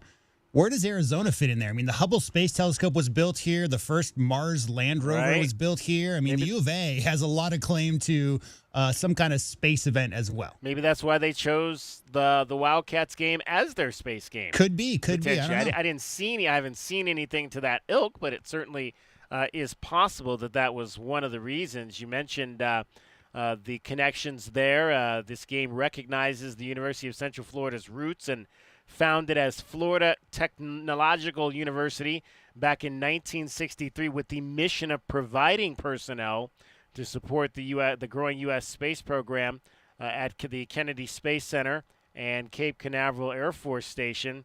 And so they I believe, put like a bunch of kids out of that school. I think there's no college in the United States that puts more kids into Cape Canaveral than U.S. University of Central Florida. They have specifically, for instance, they have a master's training program working directly with NASA. So I mean, a lot of their engineering, that was the purpose of building that school initially. And their athletics department has been known as Space U for a long time. So it's definitely a warranted moniker that they're doing for this game. I'm glad that Arizona's involved in this fun space game. Yeah, Central Florida is #1 nationally for placing graduates in aerospace industry jobs. In 1968, they established its motto, "Reach for the Stars," to represent the university's promising aerospace education in engineering, electronics, and other technological professions. 29% of Kennedy Space Center employees, are Central Florida alum. And the 50-yard line at FBC Mortgage Stadium is the exact latitude as Launch Complex 39A, NASA's most historic launch pad, 31 miles to the east. So there you go. And, well, the bad news to this is this will be the 8th space game. They've been playing this game since 2017. Central Florida has not lost one of these games. And they generally win by a lot. They beat Eastern Carolina the first year, 63-21. They beaten Temple twice in the space game, 52-40 and 70-13. The only other Big 12 team they've played in the space game was Houston, and that was likely, I think, before Central Florida actually got to the Big 12. Yeah. But they beat Houston 44-29, Tulane 51-34, Memphis 24-7 back in 2021, and last year they knocked off Oklahoma State in the space game. Not only knocked off Oklahoma State, but beat number 15 Oklahoma State. You remember we talked a few weeks ago, Oklahoma State went 7-2 in the Big 12 last year to reach the title game. One of those two losses was the space game, and they lost it 45-3. Damn. Yeah. So that's. I was about to say before you brought up Oklahoma State that Temple and Tulane and those other schools you mentioned, not exactly known for their football programs. But, I mean, the fact that they're 8-0, DK, maybe the players are looking up in the stands and seeing all those antenna and those, like, bubble helmets, and they're just confused as to what's going on. Exactly. Because he said that the student body dresses up in some kind of space outfits for this game as well. Right. So I'm sure it's going to be quite the spectacle. It is. It's going to be fun to watch. Kickoff at 12:30 tomorrow. Our coverage will begin from Corbett's at 8 o'clock. Are you guys Elise and Hannah? Estelle and Hannah? Okay, then you're up. You're up right now. So we've got a couple young ladies from the Push Ridge volleyball team that are going to be joining us here. And we'll chat about their success this year. They're having a great season and headed for the postseason. And looking forward to kind of finding out what that is all about. They're 22-4 this season, 9 wins in Conference 3A South Region so far this year. They're in first place by 1 game over Safford. So it has been a fabulous season so far for the Push Ridge Christian Academy volleyball team. And I believe they played their last regular season game last night against Catalina. They have not lost a set since losing one at Tanque Verde, and that was back on October the 17th. So they have not lost a match going back to September the 5th against South Point Catholic.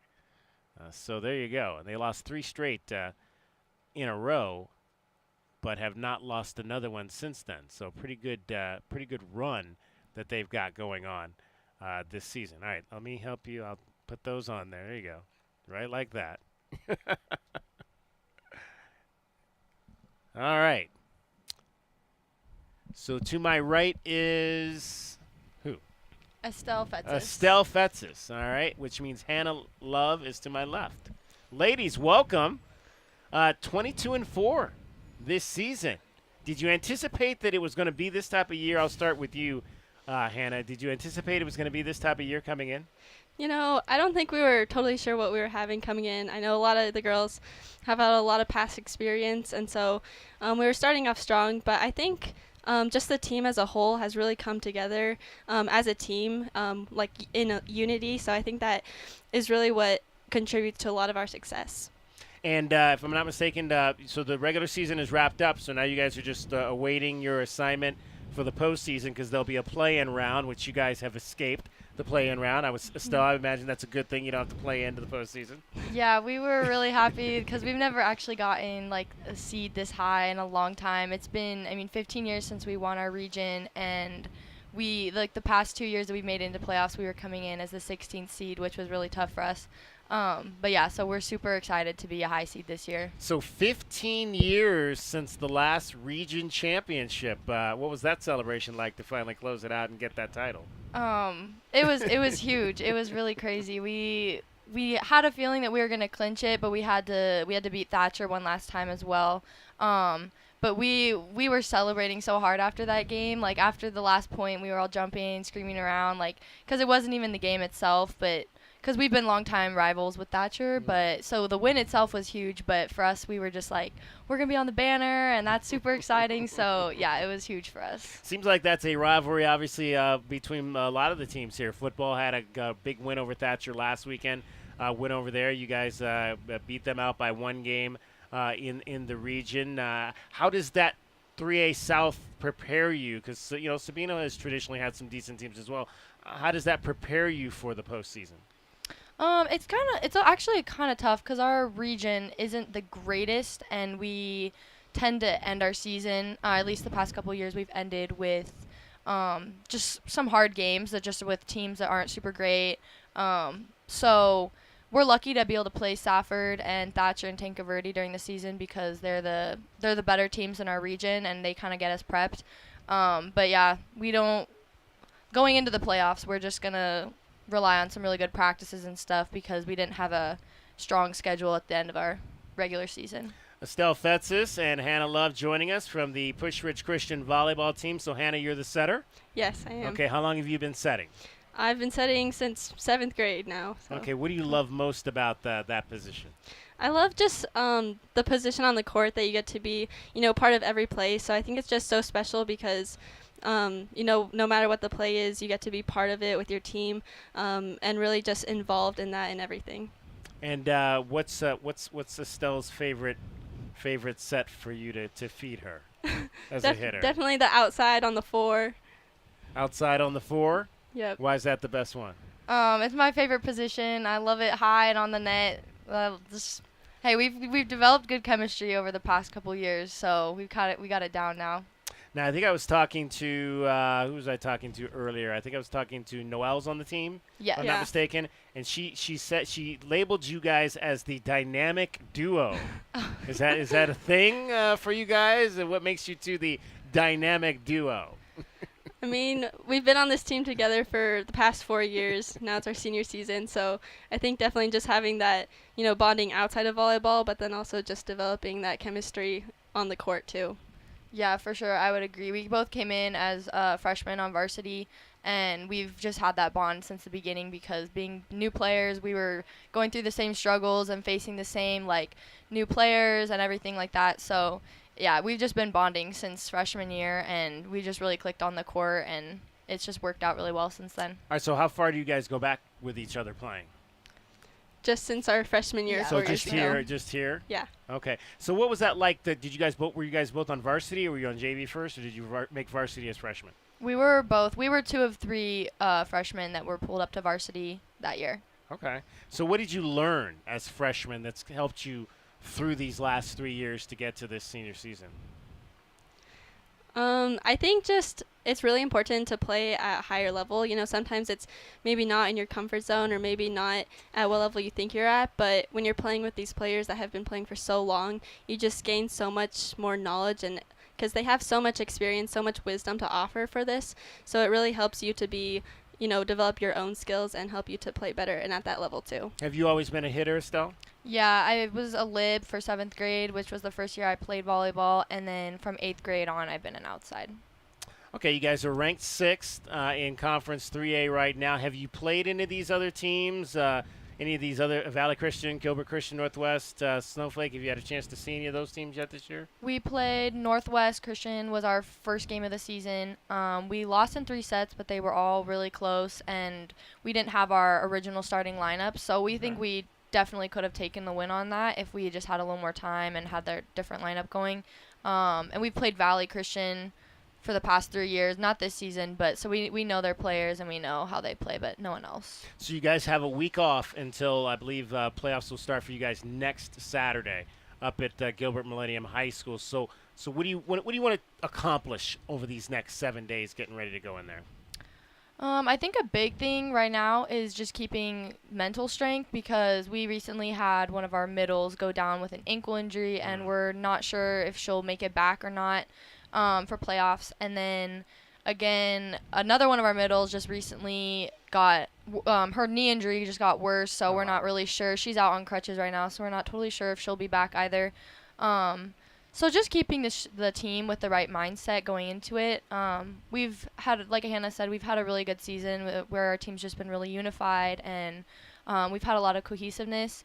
So I think just keeping a strong mindset and just staying focused during practices and just staying focused on what we can control, because injuries and all that stuff is out of our control, but still having hard practices and focusing up the entire time is totally within our capabilities. So I think just mentally staying strong is what we're looking to accomplish. Now, has there ever been a state champion here at Push in volleyball? I don't think so. No. So, what would that mean to be the first ones? I mean, that would be mind blowing. I mean, we've talked about it. We're like, that would be so amazing going out senior year, putting more than one number on the banner up there would be so cool. But I mean, we would love that for our team, and we know that our coaches and all of our teammates would for sure too. What would that take, Hannah? What would it take, do you think? What does this team have to, maybe 1 or 2 things you have to get better at to potentially be able to win a state championship? I think just maintaining our focus. I think we've done a pretty good job at that throughout the season, but with a lot of injuries and sickness, these kind of things that might be seen as kind of these blocks in our way of achieving this, I think we need to keep our focus up and just have a mindset of going into it, because these games are going to be challenging and there's going to be times where it's going to be hard, but keeping that focus and that mentality through it all will help us to get there. All right, you guys just got out of practice. How was practice today? It was good. It was lower intensity practice because it's a Friday and she didn't want to do anything crazy going into the weekend. But yeah, it's honestly sometimes the low intensity practices work our focus more because it's easier to get distracted and just kind of wander and not be connected with the drill and what we're doing. So I think those are kind of good for us too, to just be training ourselves to stay focused and stay in tune with what we're actually doing and not just drifting and staying locked in. Are you ladies sticking around for the football game tonight? Yes. Yeah. All right. What's going to happen? You got is Push Ridge going to win? I'm fairly confident Push Ridge is going to win, yes. Don't say that too loud because Safford's bus just pulled up over here, but okay. I think I would not disagree with you guys on that. I'm pretty comfortable that you guys are probably going to win this game tonight and win the region title. What's been fun about this senior year so far on campus? What are some of the activities that the seniors have been doing to kind of highlight the early phase of this final year? Like school year in general. Yeah. Something we do as seniors is a senior sunrise, which is a tradition at a lot of schools. We got here, it was actually just this past Monday. Got out and ate breakfast and just had a speaker share some words of wisdom and advice going into senior year and off into the future. But it was a great time of bonding with the grade and just having this fun activity for seniors. Outstanding. Well, ladies, best of luck in the postseason. Looking forward to you guys overcoming, like you said, these challenges with the injuries to hopefully have a deep run, a couple of matches next week up at Millennium, and then hopefully a return to the next phase for the semifinals and the finals. Good luck. Thank you so much. All right. Outstanding. Estelle Fetzes, Hannah Love from the volleyball team here at the Push Ridge Christian Academy. We're going to have much more. 2 segments to go coming up for you here. Dragon Ball's getting you home every 20 minutes on the 5s with your traffic and your weather. From the O'Reilly Chevrolet Traffic Center, this is Wildcats Radio 1290 Traffic and Weather Together. Currently, pavement improvements occurring on Moore Road between Thorndale Road and La Troya Boulevard. Flaggers and the pilot car there at the site will be getting set to leave here at 6 o'clock. Also, the Waterline work at Country Club in Glen continues with no left turns permitted at that intersection. For your weather, we're finally out of the 80s, dropping to about 79 right now as we get set to hit 65 here by 8 o'clock. Ball with your Wildcats Radio 1290 Traffic and Weather Together. This report is sponsored by eBay. We all got a thing. Yes, even you. If you love fashion, car parts, trading cards, whatever you're into, it's on eBay. So go find the thing that keeps you up at night. eBay. Things people love. There is a difference when it comes to sports radio. If you want Wildcats play-by-play and the NFL and the Super Bowl, you turn to 1290. Come on, it's brilliant. This is Wildcats Radio 1290. Alaskan AC has been keeping people chill since 1972. Oh, chill. Cool. I get it. It's a theme. No, it's not. It's not? The theme is 72, as in 1972. Is that why you dress like that? $72 for an Alaska vacation. Ooh. $72 for a service call. Neat. Even $72 off any repair. Whoa. This month, it's 72, 72, 72 to celebrate 1972, the year Alaskan AC opened its doors. And everybody was kung fu fighting. Everyone was streaking, too. Let's stick to what we do best. That's right. A $72 Alaska vacation is the perfect way to prepare for the upcoming season. It's so good, we guarantee no breakdowns. The $72 service call makes it easy to check any concerns. And saving $72 off any repair means that you can buy one of those cool banana seats for your rad bike. You have a weird definition of cool. 72, 72, 72. This month at AlaskanAC.com. Hey, Wildcat fans, Arizona football is here. Catch head coach Brent Brennan as the Wildcats enter their inaugural season of the Big 12 Conference. We need you to be part of the action, filling the stands and cheering on Arizona. Secure your seats for all 7 home games with season tickets, or pick the plan that is best for you by calling the ticket office at 520-621-2287 or visiting ArizonaWildcats.com/FB. Lock in your tickets today. We'll see you at Arizona Stadium. Bear down. Go Cats.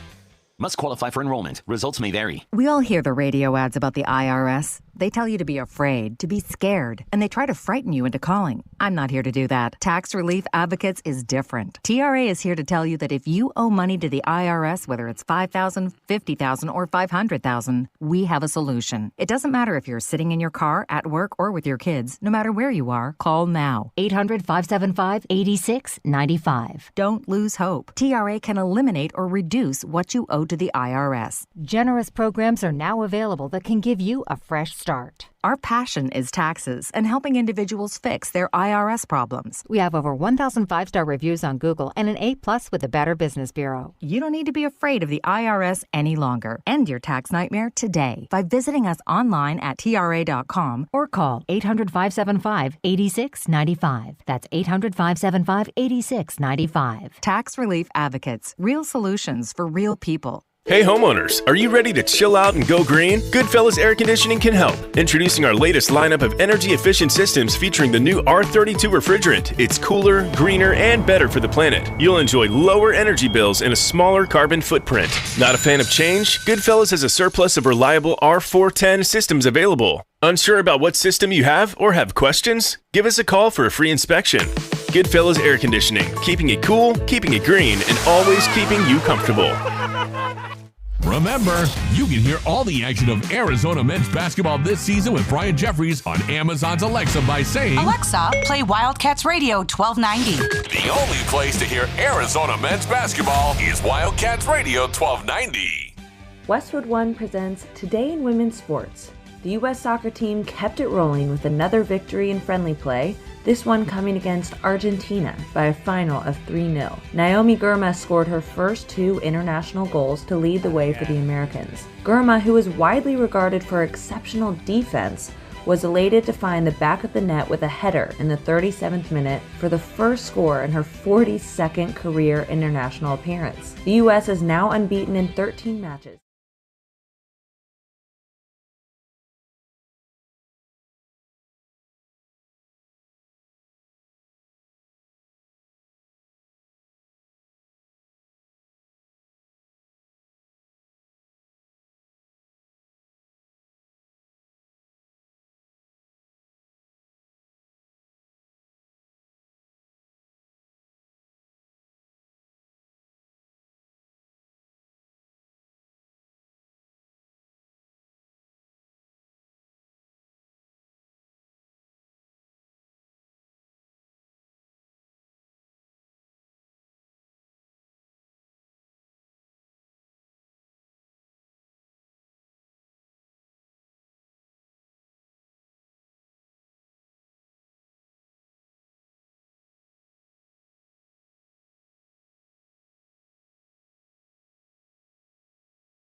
Zero 848-1290 is the number to get in on the program. We're coming to you live from Pusch Ridge Christian Academy here. It is almost Friday night as the sun sets on these beautiful mountains here, the Pusch Ridge Mountain, and we are getting set for the Lions and Safford here tonight. This is probably going to be our final It's Friday night show of the season, obviously because we probably could have done another one next week, but we're taking the week off, taking next Friday off due to the bye week in football. We've got a couple of basketball games next week, and with the such a busy month ahead with conference or with tournament basketball later in the month and football games as well, we decided to dial it back for a couple of days off, so we won't do a show next Friday, which will be actually the final day of the regular season for the big schools, 4A, 5A, and 6A. There's going to be a number of pretty good ball games. Ironwood Ridge and Mountain View will likely be playing, depending on what happens tonight between Mountain View and Tucson High. That game there could be for the 5A Sonoran Championship coming up next week. So there'll be a number of good games on the docket next Friday night. J-Dub, it's been another fun year of getting out to these high schools and getting a chance to talk to some of our student athletes here in southern Arizona. And, I mean, all these the kids that we talked to today were just tremendous student athletes and pillars of this athletics community here up on the north side, Nora Valley. It always amazes me, DK, because somehow you pick high schools to go to with the most well-spoken, well-adjusted people who have, I mean, I can't imagine if somebody put a microphone in front of my face when I was 15, it probably wouldn't have sounded too great. Yeah. I mean, it's been fun. It's been fun getting to know kids. We've been to Flowing Wells this year. We went to Canyon del Oro. We went to Empire and Micah Mountain this year. We were at Sabino to start the season. And this will likely, like I said, be our last stop here with Push Ridge. 2 weeks from this Friday, obviously, we'll have U of A football, so no opportunity there. Unless a Thursday night game pops up, you never know. There could be some Thursday night postseason. We might try to sneak in another show if there's an opportunity to do that. And then, of It's course, almost Thursday night. it's almost Thursday night, exactly. And then, of course, in 3 Friday nights, I've been told it's the Friday night J-Dub has been waiting for how many years? Oh, yeah. I mean, Duke came to there was a 4-game home-and-home series in the late 80s. And the last time Duke came to McHale was, I think, 89. So it's been a minute. Yeah. So in 3 weeks from tonight, Arizona and Duke at McHale Center. And then, of course, we'll have the Territorial Cup game, and we'll have some basketball that weekend likely as well the night before that, so no opportunity to come out to high school football. So maybe, who knows, if a state championship game or something gets shifted down here and that first Friday in December, I don't see anything on the docket yet, we might get another opportunity to get out here. And never say never. Yeah, never say never. We might try to – we didn't do these shows for basketball last year, but who knows? We might maybe try to take a show if there's a opportunity to take this show to a high school basketball Friday night. You say that it's funny because it's always been Thursday, Saturday. Pac-12 is always Thursday, Saturday. Pac-10 was always Thursday, Saturday. But now we're moving to a Saturday, Monday format in general, Saturday, Tuesday. Right. So that'll mean that you'll have a little bit more availability maybe on a Thursday or Friday night to do some basketball stuff for high school. Yeah, maybe we'll try to do that this year, take it out to a big high school, especially we've got some pretty good basketball rivalries here. South Point Catholic, Catalina Foothills, games like that are always huge, and so we may try to find us a high school basketball game to go and have another fun night out at covering some high school sports. It's always great to get out, like I said, and get to know these kids and get to see these kids and talk to them as they pursue their dreams. And I always like to ask them, what do you want to do when you grow up? Because it's getting pretty close for a lot of these kids, getting pretty close. And almost everyone you've asked that question this year has had an answer. Yeah. Absolutely. Have you noticed that? Some good answers. Very driven. Some good answers tonight. Engineers tonight and all kinds of cardiologists I heard tonight from, what was that? I think that was Nicole Jarogi, who was with us earlier. She's only a sophomore. She's already got it mapped out. Cardiology. She wants to get in that accelerated program at the University of Arizona. Gotta love that when a young man knows what they want to do. At this point in their life, you got to figure she's probably only about 15, 16 years old. But she has an idea of the path she wants to take, and that's awesome. All right, also happening this weekend, don't forget, Lamps International Series, the Vamos a Tucson Mexican Baseball Fiesta, their international series is happening. First game is tonight at Kino Veterans Memorial Stadium, Mexicali and Obregon. This is regular season Mexican Pacific League Baseball.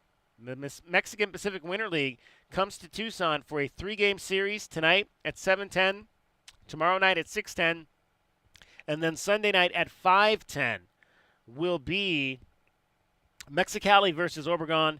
Tickets, $30 for box seats, $20 general admission. Kids 6 to 16 and seniors, as well as military, can get in for $10, and kids under 6 can get in for free tonight. So go out and see some exciting Mexican baseball. If you missed our interview with Mike Fader, it's another reason to have our app. Head on over to our app. Head on over to our website, WildcatsRadio1290.com. You can get that interview with Mike Fader as he talked about the desire for that group, the Mexican Baseball Fiesta group, to try to bring a Winter League team here to Southern Arizona. That would be really cool if we had Winter League baseball here every year on a regular schedule in the Mexican Pacific Winter League. That would be a whole lot of fun to see that. All right, Dragon Ball is back with us now, and Dragon Ball he is not quite. Hold on one second. Quite with us. Okay. While we're waiting on him, I want to tell you a little bit about QC Kinetics. You don't have to keep living with that joint pain, folks. Real lasting relief is possible with the help of QC Kinetics. People here in Southern Arizona are getting their lives back, getting their mobility back, all thanks to QC Kinetics. It's the nation's leader in cellular therapies that can revitalize those achy joints. It's a quick in-office procedure. It's going to get you moving again. That back pain, that shoulder pain, that knee pain, these are cutting-edge treatments, and it's no surgery involved in this, no drugs, and no downtime. Listen, you want to give these folks a call. You owe it to yourself to learn more. Call QC Kinetics today.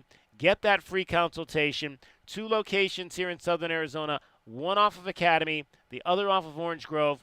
Call QC Kinetics now, 520-497-4955, 520-497-4955. That is QC Kinetics. All right, now we have Dragon Ball, yes? Yes, we do. All right, Dragon Ball. What else is happening this weekend here in Southern Arizona? I just told the folks about the Mexican Baseball Fiesta International Series between Mexicali and Obregon. So what else do we have this weekend that folks can get a handle on to have some fun here as we hit fall for real? Well, if you're excited about a dance party with an 80s theme, there's one going down at the Surly Wench Pub, 9 p.m. to 2 a.m. on November the 2nd. So if you want to go ahead and have a nice little dance party there at the Surly Wench, you're more than welcome to. It goes on till 2 a.m., so the party's not going to stop for a while. I love 80s night at the Surly Wench, man. That's one of my favorite things in Southern Arizona. It's a very, very fun little spot, and they've got a lot of great music choices, so it's a fun way to spend. But we have another couple of things to go ahead, and for Dia de los Muertos, which is happening today and tomorrow throughout Tucson, you have Viva Dia de los Muertos at the Linda Rodstad Music Hall, 2-hour glow-in-the-dark dance party starting at 6:30. You're going to have that at the Linda Rodstad Music Hall, and if you want to go ahead and enjoy a movie night for Dia de los Muertos, you can go to the Evergreen Mortuary from 4 to 8 p.m. tomorrow. There's going to be a folklorico dance at 5 p.m., and they're going to have the movie The Book of Life starting at 6 o'clock there at the Evergreen Mortuary as they celebrate Dia de los Muertos out there. Yeah, and they've got some other events happening over at the MSA Annex. We had some folks on with that as well. 35th Annual All Souls Procession weekend is happening. They've got 3 nights of dance parties happening over there, including house music tonight. So get on out to the MSA Annex right there off downtown to the west. Going to be a lot of fun music happening down there as well. What's on your agenda for this weekend, Dragon Ball? For the weekend, I got a little bit of working to do. I've also got to go ahead and clean up some stuff around the house. I got to do my winter cleaning as we get ready to have a new person move into the house finally. All right, winter cleaning. I want to get your opinion quickly on our 2 BetQL NFL plays for the weekend. The first one is the Chargers -2 on the road over the Browns. Not too many people believing in Jameis Winston after his fabulous performance last week. The Chargers a favorite on the road in Cleveland this weekend. I think the main thing about that is that you got to also remember the Ravens defense has gotten to a historically low point for the franchise's history. Their defense is not good. Jameis was able to take advantage of that, especially on that last-minute drive. I think the Chargers offense is a little bit more capable than what the Ravens offense show, especially with the wide receivers that they have in Los Angeles. Also, I think the defense for the Chargers is going to go ahead and do a little bit more work there against Jameis Winston and the Browns and company. All right, and then one other game, the Eagles are a 7.5-point favorite at home against the Jaguars, but the play here is to take the over in this game at 45.5. Will the Jaguars score enough points to alongside the Eagles to get to that number, you think? Considering the amount of big games Saquon has had on the ground, I would say that the Eagles will do their part. I don't know if I have as much confidence in the Jaguars offense performing that. I had to say that's probably going to be a lower scoring game unless the Eagles absolutely blow them out. Trevor Lawrence has only thrown 4 interceptions this year. He's got 11 TDs to 4 interceptions. That's not a bad ratio, but the Jaguars have not won a game on the road yet this year, and they are just 2-6 They're also going to be without Christian Kirk, who broke his collarbone last week. So the wide receiver core gets a little bit thinner out there for Jacksonville this week. Man, just all the good wide receivers are going down. It's a shame this year. Down or getting traded, one of the two. One of the two. One of the two. Yeah, a bunch of them have gotten traded for sure.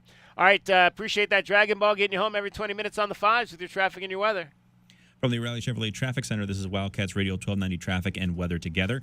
Also, a couple incidents on the I-19 and I-10, so be sure to check on this if you're driving down the interstates. We have a crash on the right shoulder on southbound I-19 near Sahuarita Road. This is by milepost 47, so if you're getting to that spot, be sure to try to get off of that before you get too backed up and stuck there on I-19.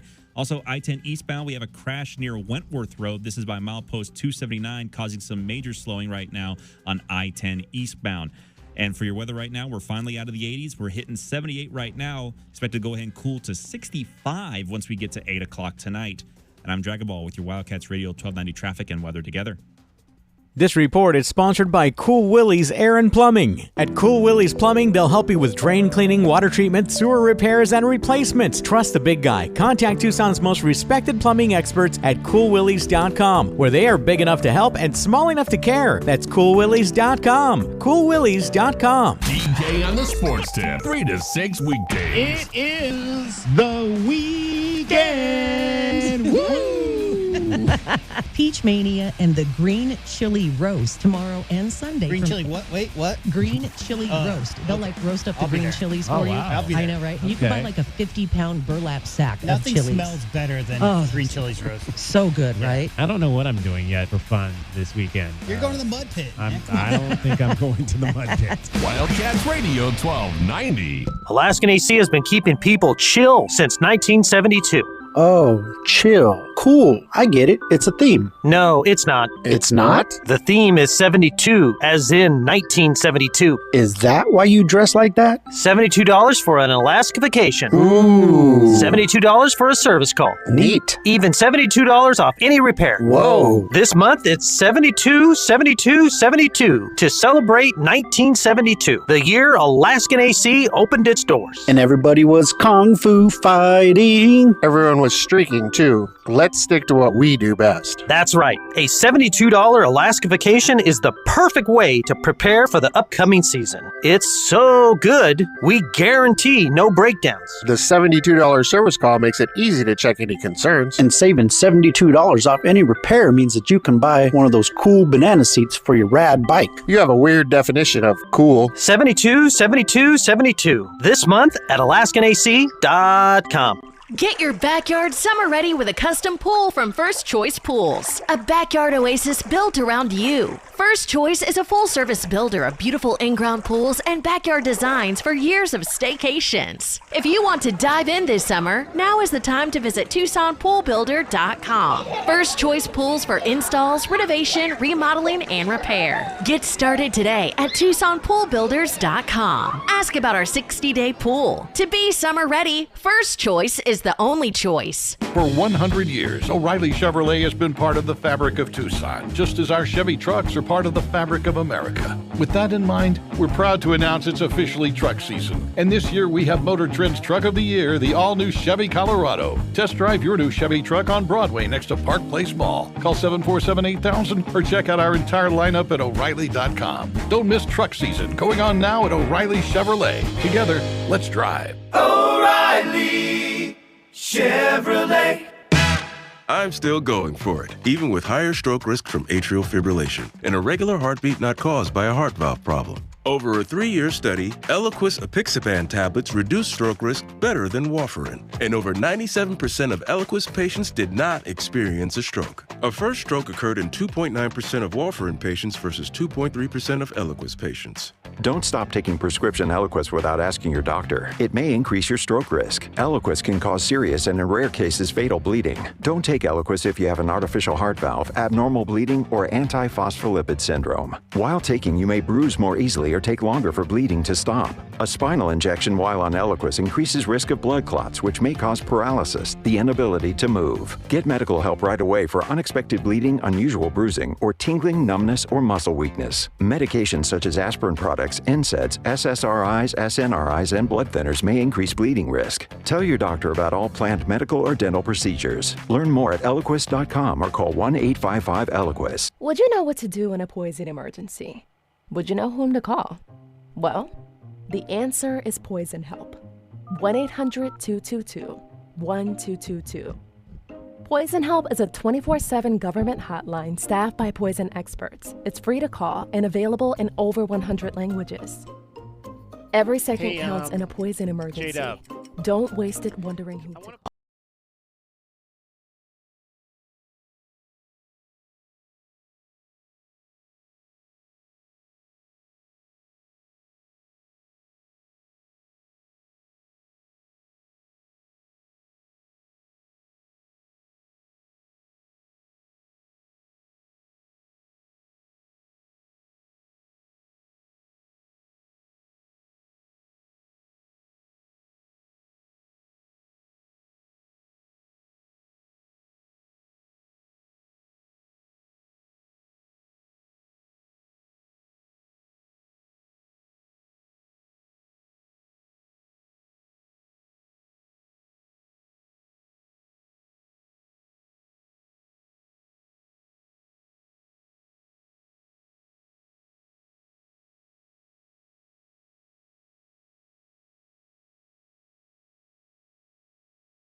Wildcats Radio 1290. Back to Zoo, down the lane, down the hatch, counted on a foul, and send that young man to the line. Yeah, it was not looking real good for the Phoenix Suns last night at that point of their game against the Los Angeles Clippers over in at the Intuit Dome, as they like to call it. Ivica Zubac. Is that how you pronounce his name? Yeah, like it's more like TDS at the end, like yeah, Zats. Yeah, Zubats. Yeah, Ivica Zubats. He was playing pretty well. Had the Suns in a deep hole, but then the rest of that third quarter belonged to Phoenix. Clippers will happily trade baskets here. Meanwhile, Devin Booker, 19 points on 7 shots. Devin Booker, 21 points on 8 shots. Teams have opened up combined 7 for 7. Durant for 3. The teams have combined to go 8 for 8. And now a fast break with only Derrick Jones Jr. back. Durant, Booker play catch. Second timeout in 3 minutes. Too easy. Booker is all alone. 2-3. And the Suns are 10 for 10 in the quarter. Well, speaking of stop the bleeding, this didn't stop Kevin Durant, but Norman Powell has come back to the bench. Done with the flush, 12 straight makes for the Suns in the quarter. Tyus Jones, great ball movement. O'Neal for 3. That's 15 straight shots. That's going to do it. Suns come back from down 21 and win 125-119. What a victory for the Phoenix Suns. As you heard the man say, down big there, but found a way, led by Devin Booker, who had 40 points last night, and Royce O'Neal, who continues to just be unbelievable off the bench for this team. 21 points. Now, this was the first game that he actually had a negative plus-minus. He had been plus 71 through the first 4 games for the Phoenix Suns. He was minus 7 last night, but still got 21 points and 7 rebounds off the bench to continue his fine play in this early season. And the Suns are 4-1 on the season with a pair of wins at the Intuit Dome. After the game, head coach Mike Budenholzer talking about being down 23, and then there wasn't one necessarily singular guy that said we need to get this thing going. You know, I think we try and do everything together. I think, you know, there were different guys that were speaking up. You know, obviously Book had a good night. You know, he had, a lot of energy, great commitment. You know, so I think, you know, his offensive energy probably fed us a little bit. Book in timeouts was good, but really Tyus is good, KD's good.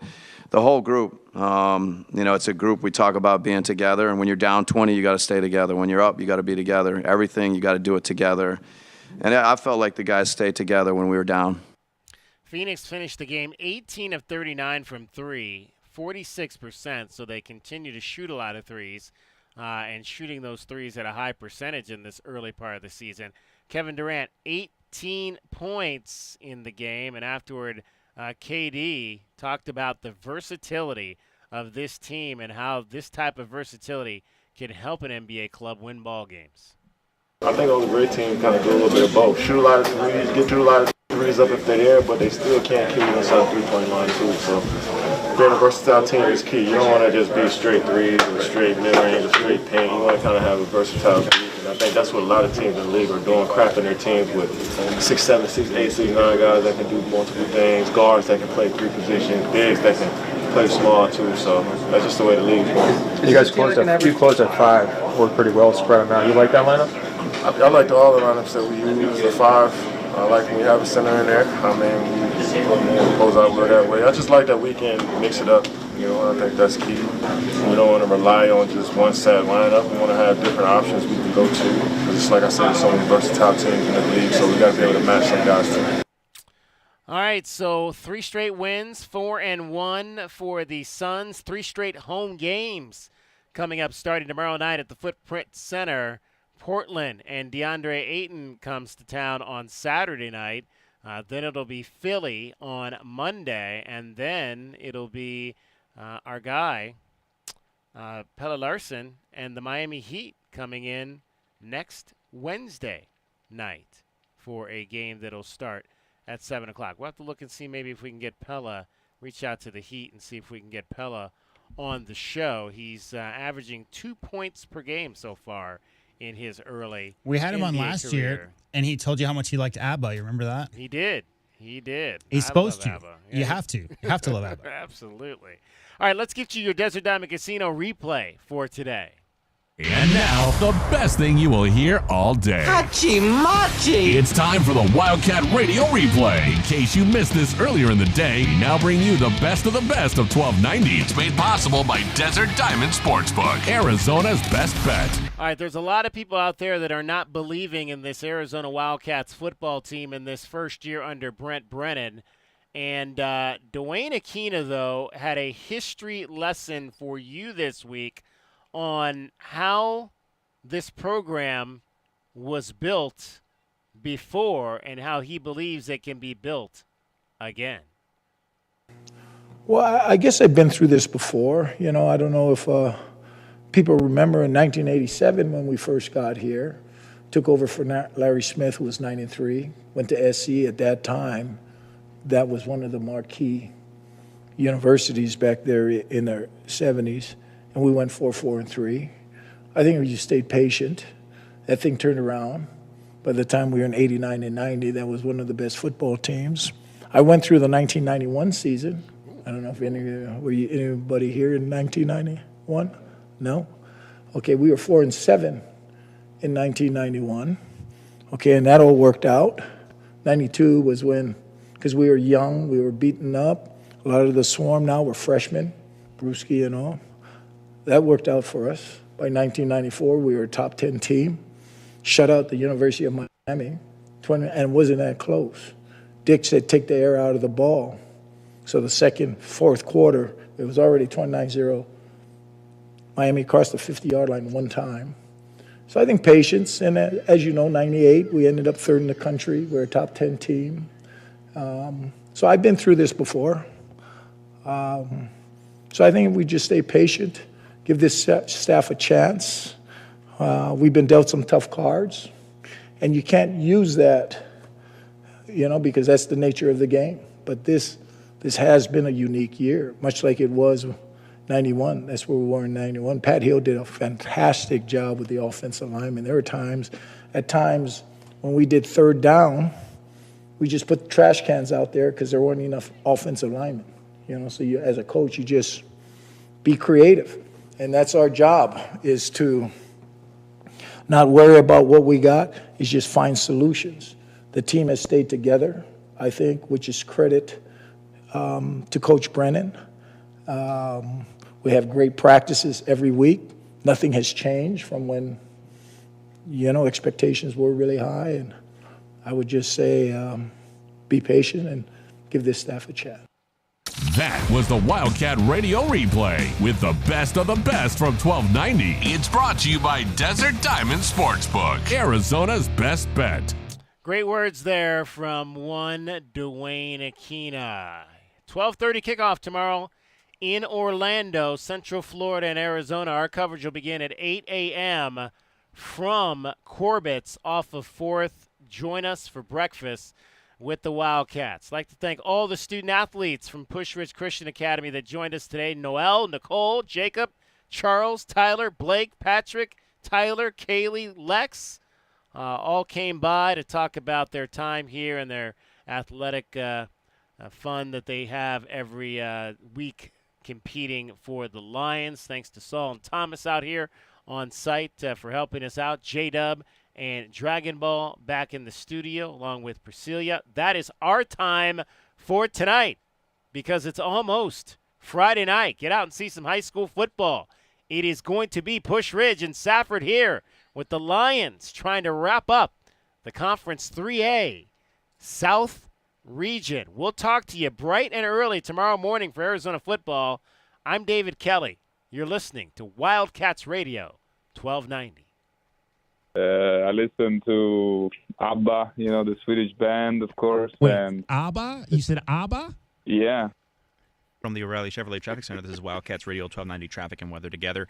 Update on that Colossal Cave Road crash we mentioned. It was a train hitting a car, so the train has come to a complete stop. It's expected to be closed down for the next few hours as they get that cleaned up there on Colossal Cave Road. Accident also with possible injuries at East Speedway Boulevard.